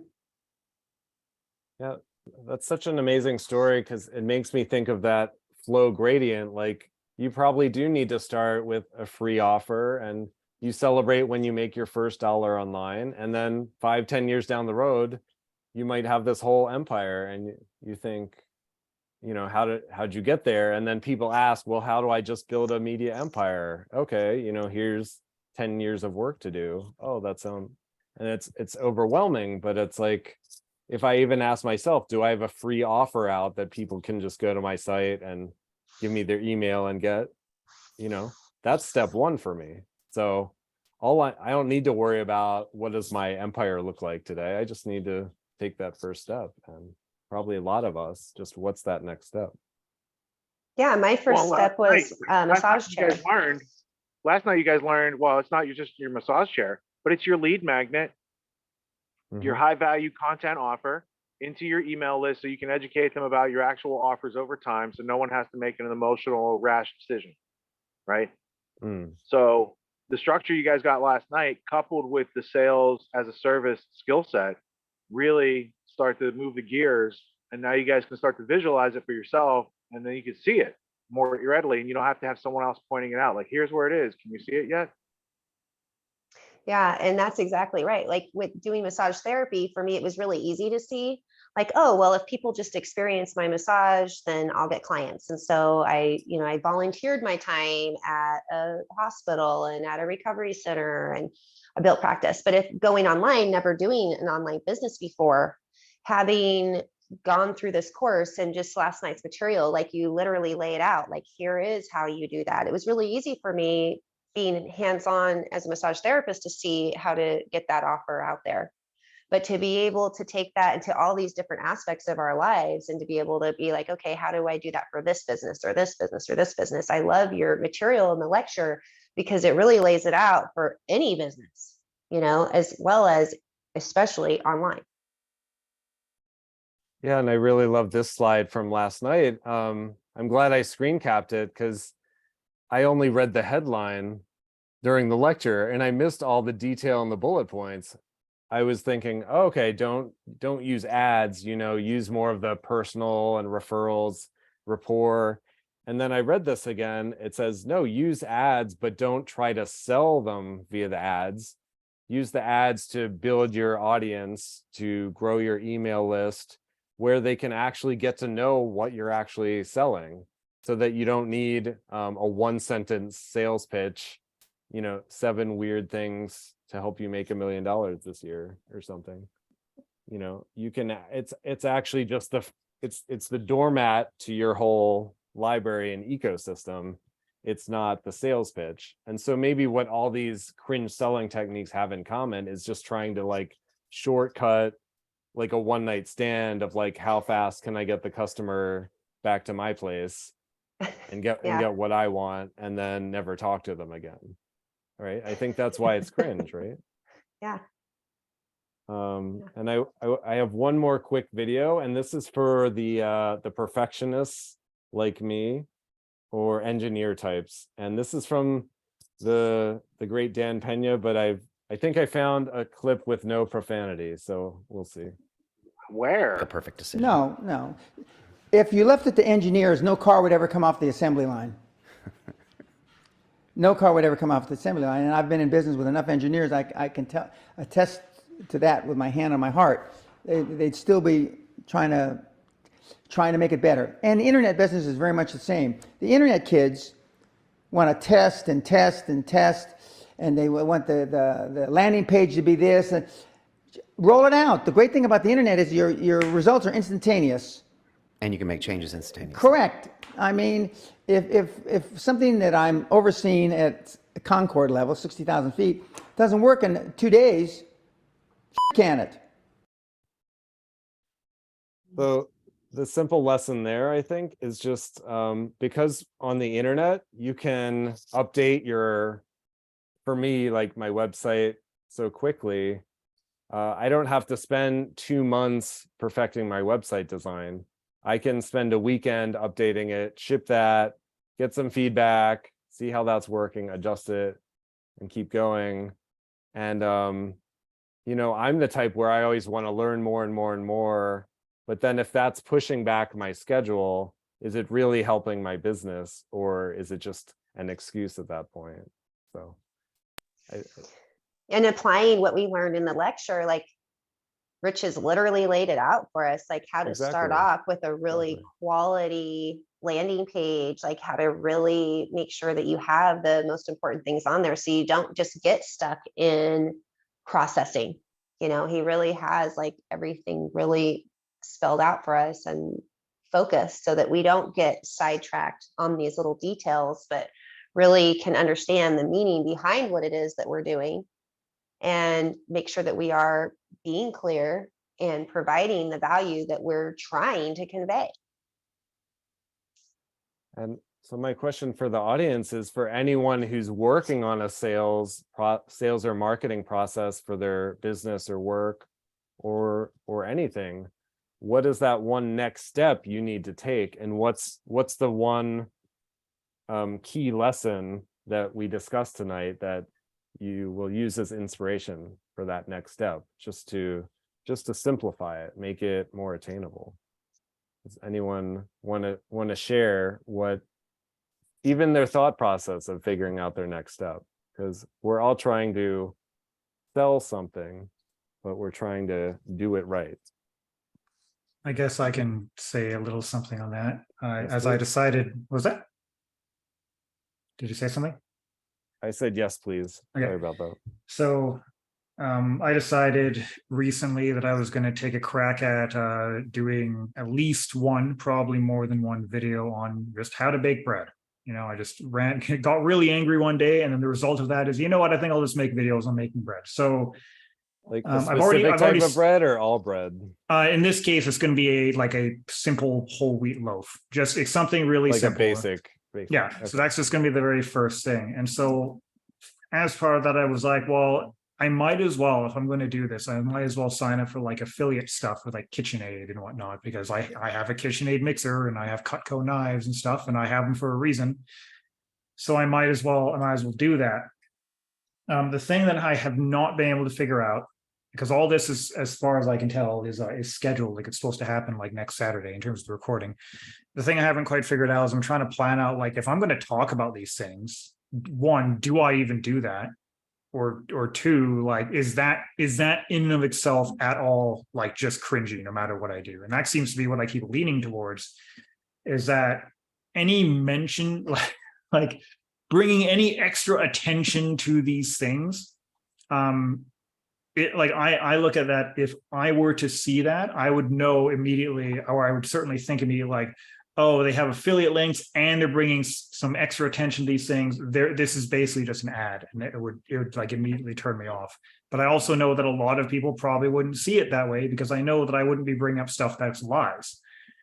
So I don't know at this point if that's if that really is just a me thing, or if legitimately I just shouldn't mention that. I should just like have them passively in the video that I'm using them and have that be enough. Even that, I could see people arguing or that I might argue that that'd be a bad thing, but can't really do anything about that. How long have you had your KitchenAid? I guess, well, it's more than a year now. It's almost 2 years, I think. Close to And how long have you had those knives? that. Same amount of time. Okay.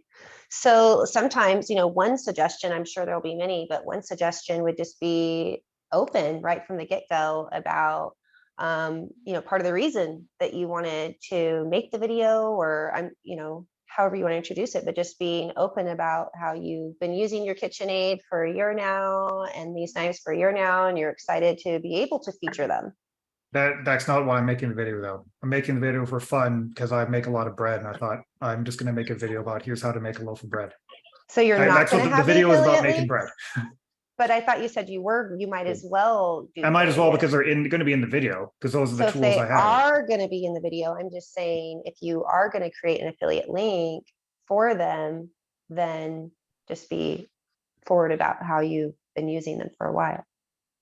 Yeah, at some point in the video, I might very well mention that. But I that was the thing. Like, even doing that to me seems like it's immediately like, okay, this guy is clearly trying to sell these, and I don't like doing that. I honestly hate selling anything. So I'm trying to do this in a way, like, to me, the ideal business is I'm going to do something I just enjoy doing, and people can sort of pay me to keep me doing it, and it's like a passive donation thing. What about someone like me who I don't even know what tools I need? Can you please direct me to these tools and where to buy them? Yeah. That's not selling. You're solving a problem. And see, this is what I mean, is that's why I say it's like so I know, that's what I was saying, is like, I know other people probably wouldn't see it as cringy as I do. So, that's why I'm kind of pushing myself to do it. I also would like to recommend, I can send you a link to my friend Lanny's YouTube channel. She lives here locally, and she just started showing people how she makes bread, does different things at home.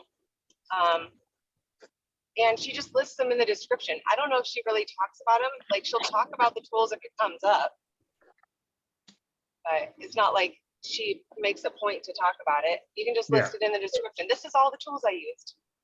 Yeah, I and like that. that's basically what I've been planning to do, because I've been thinking, like, any actual deliberate mention immediately to me would go into cringe territory, even though I can bring up actual valid points of why I use them. It just seems like even just doing that would immediately seem artificial. I'm probably wrong about that, but that is what it seems so far. I'm sensing that you would like to get over this cringe factor, because you keep saying, like, not everybody's going to see it that way. It's just me. So yeah, I mean, it's not cringy. I don't know. Yeah, and I would. You look at some of the websites, like, so one of the people that I started when I wanted to start to do some food storage and things like that. Actually, she does bread too. There's Rose Red Homestead. Now this lady is smart. She's actually just retired. She used to be a school. She used to work in a school and do all their planning and everything. She's very organized, but she does books. They're only sold online, and they describe some of the recipes that actually she covers. But there's also things that she offers. She offered a class on bread making, and she has an affiliate, and she does affiliates through Amazon. And which people, I was so surprised because I'm not one of those people. I pretty much know my kitchen appliances and stuff like that. And, but she actually has tons of people. They don't know where to start. And not a lot of people are going to start kneading their own bread. It takes forever, you know? So it's not cringy to list something that you think is a good product. Like, I bought this because of this. And so if you want a mixer, you know, I just have an affiliate link in case you want to, you know, buy the same one that I have. I mean, and people appreciate it. They really do. Yeah, I'll try to keep that in mind because that's because I know affiliate stuff was mentioned in the lecture. This was one of the few lectures, at least this season, that I actually was there for.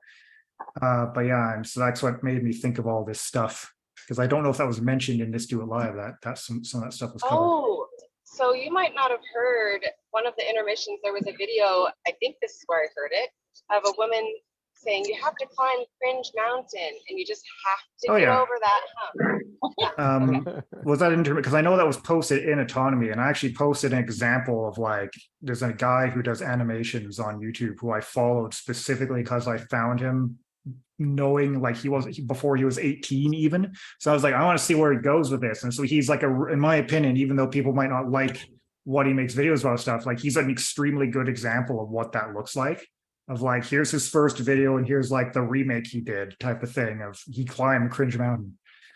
And you know, it's true. And I have no fear of Cringe Mountain. I don't care. Like, I always just do stuff. I'm actually relatively confident this loaf is not going to turn out super well because my test loaf did not turn out the way I wanted it to. So I'm basically going to be ad-libbing the recipe a bit on the day. So, you know, we'll find out. I'm looking forward to seeing that.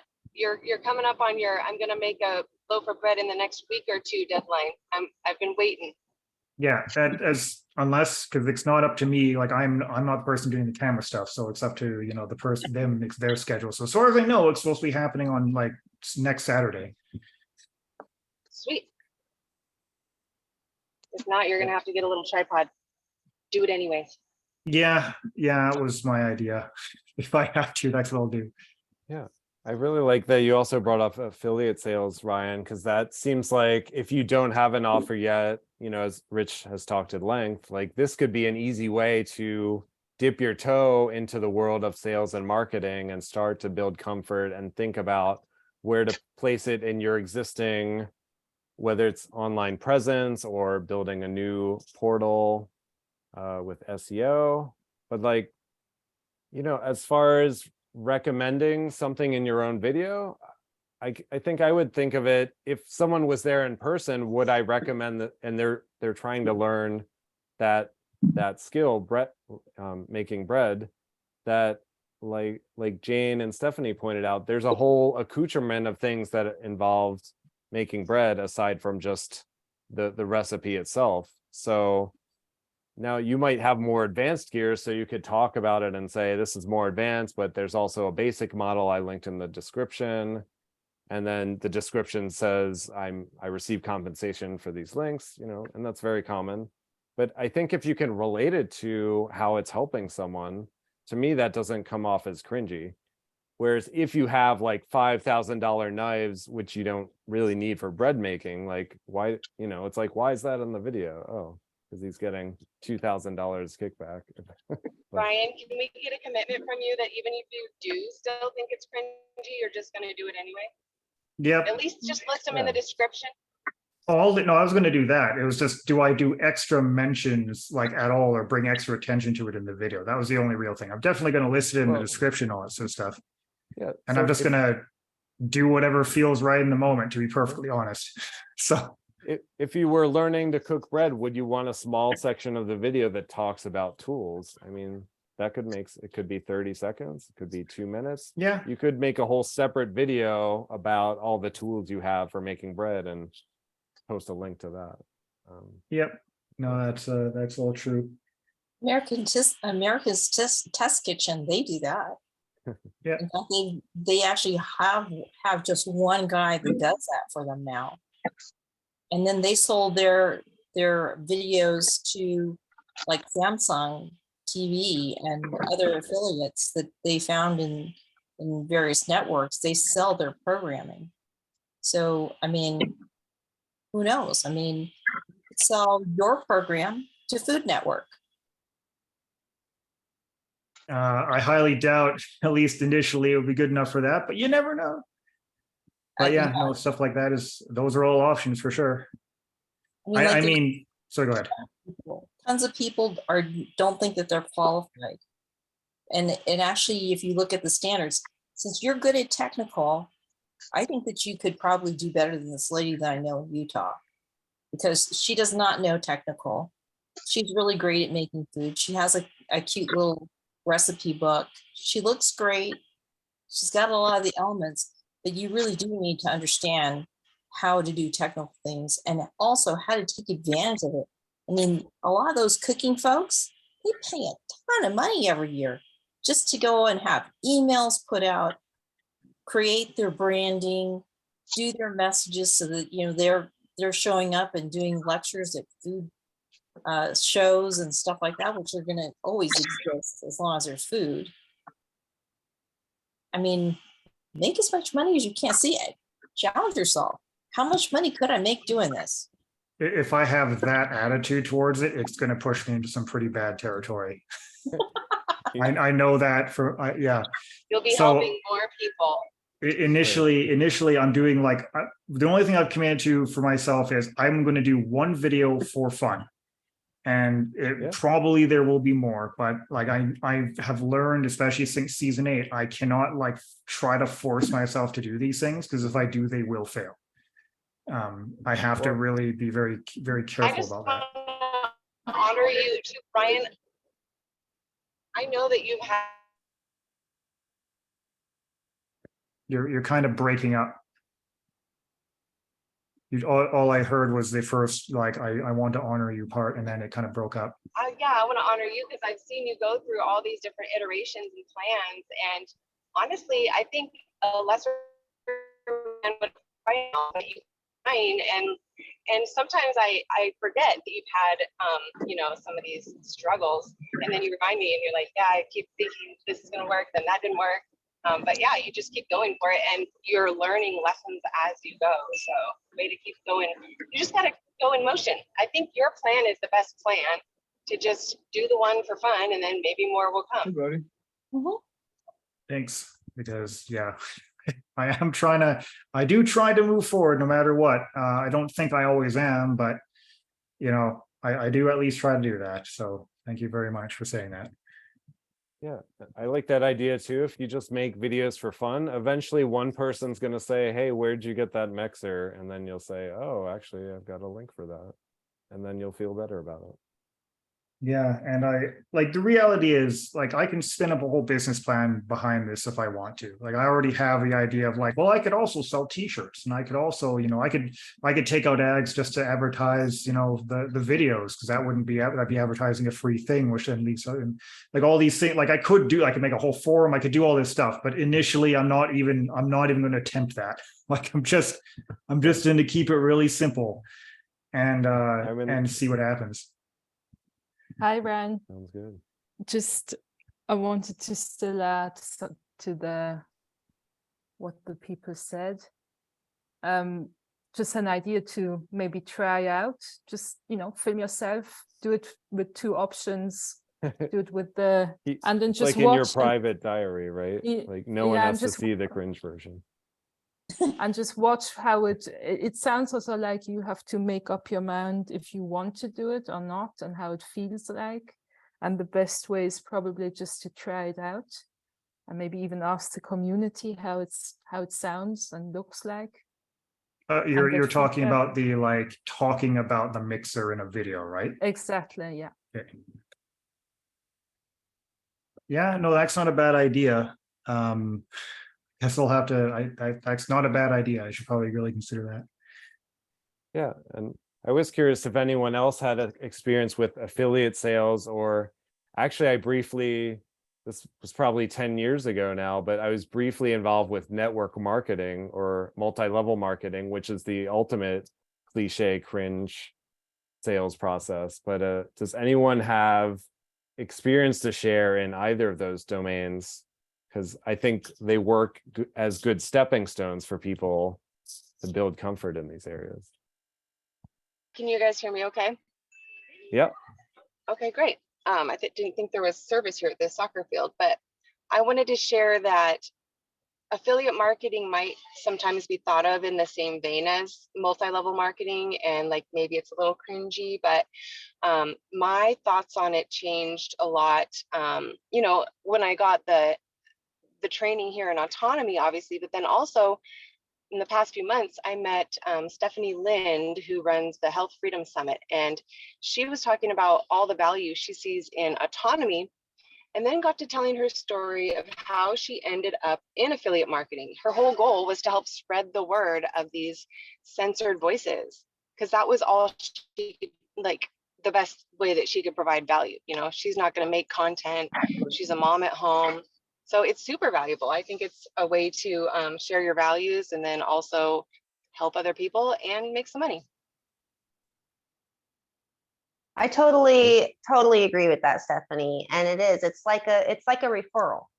You know, if you believe in somebody or something, a product or whatever it is, and you can connect to somebody to that, that'll be amazing. Like, I can't wait. Like, I really want my mom and other people to take this course, to take autonomy. And I'm really excited because it's just going to be amazing when they do. I'm going to feel so amazing helping them join this community because I know the value.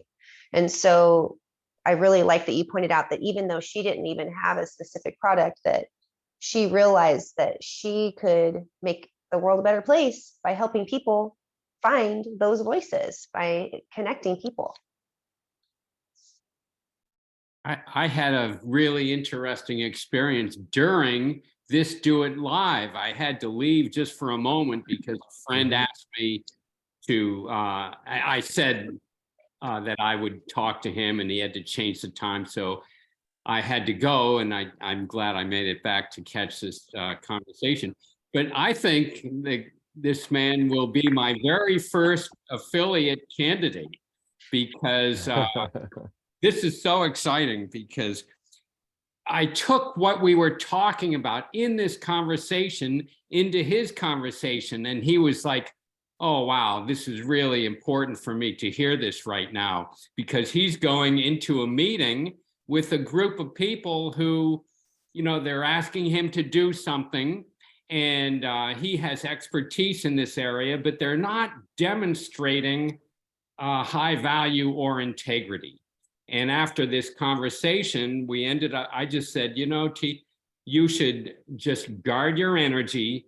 I know that your normal response is to want to help everybody, but if they're not demonstrating that what you are going to be bringing them is going to be of high value, I just want you to take a look at this and make sure that you're doing the right thing. Because I know this guy in the past, he gives way too much, and that's just could be many of our natures. I know it's mine too in some circumstances, but I'm getting better. And so anyway, he was thanking me. He says, wow, I said, so what did you think about that, T? And he goes, this is really important for me to hear this right now. And anyway, and then I came back and I was so excited. So I think after this conversation, I said, well, be sure to let me know what happens. And then I'm going, oh, I see what's happening is I think he might be my first affiliate candidate. Wow. Yeah. This is pretty exciting. And then there's more people that are starting to line up. So although the answer to your question, I don't have any experience yet. I can see that it might be just hull down over the horizon. Well, I like the organic way you approached it. And, you know, it really makes me think of the snowball effect. It's like, why aren't more people practicing or seeking to practice ethical sales? And it's because they don't have a community that promotes it and teaches how to actually get sales to work when done the right way. They just see a lot of these get rich quick and quick and dirty hacks, and you know, they have all these bad influences out there. But when you have a community such as ours, and then someone external to that but in your world kind of taps into that through you, they're like, oh, this thing actually works, and you know, I could learn how to. I could be like Dave and like Rich and everyone else. That, you know, that interests them to come in and learn. You don't have to say, hey, you're an unethical seller and I'm going to teach you to be ethical, so sign up for this course. Because now you're not demonstrating ethical sales either. You know, it's like almost by attracting and embodying those values, make other people want to join. Well said, Karl. And also, this has been such a rich conversation.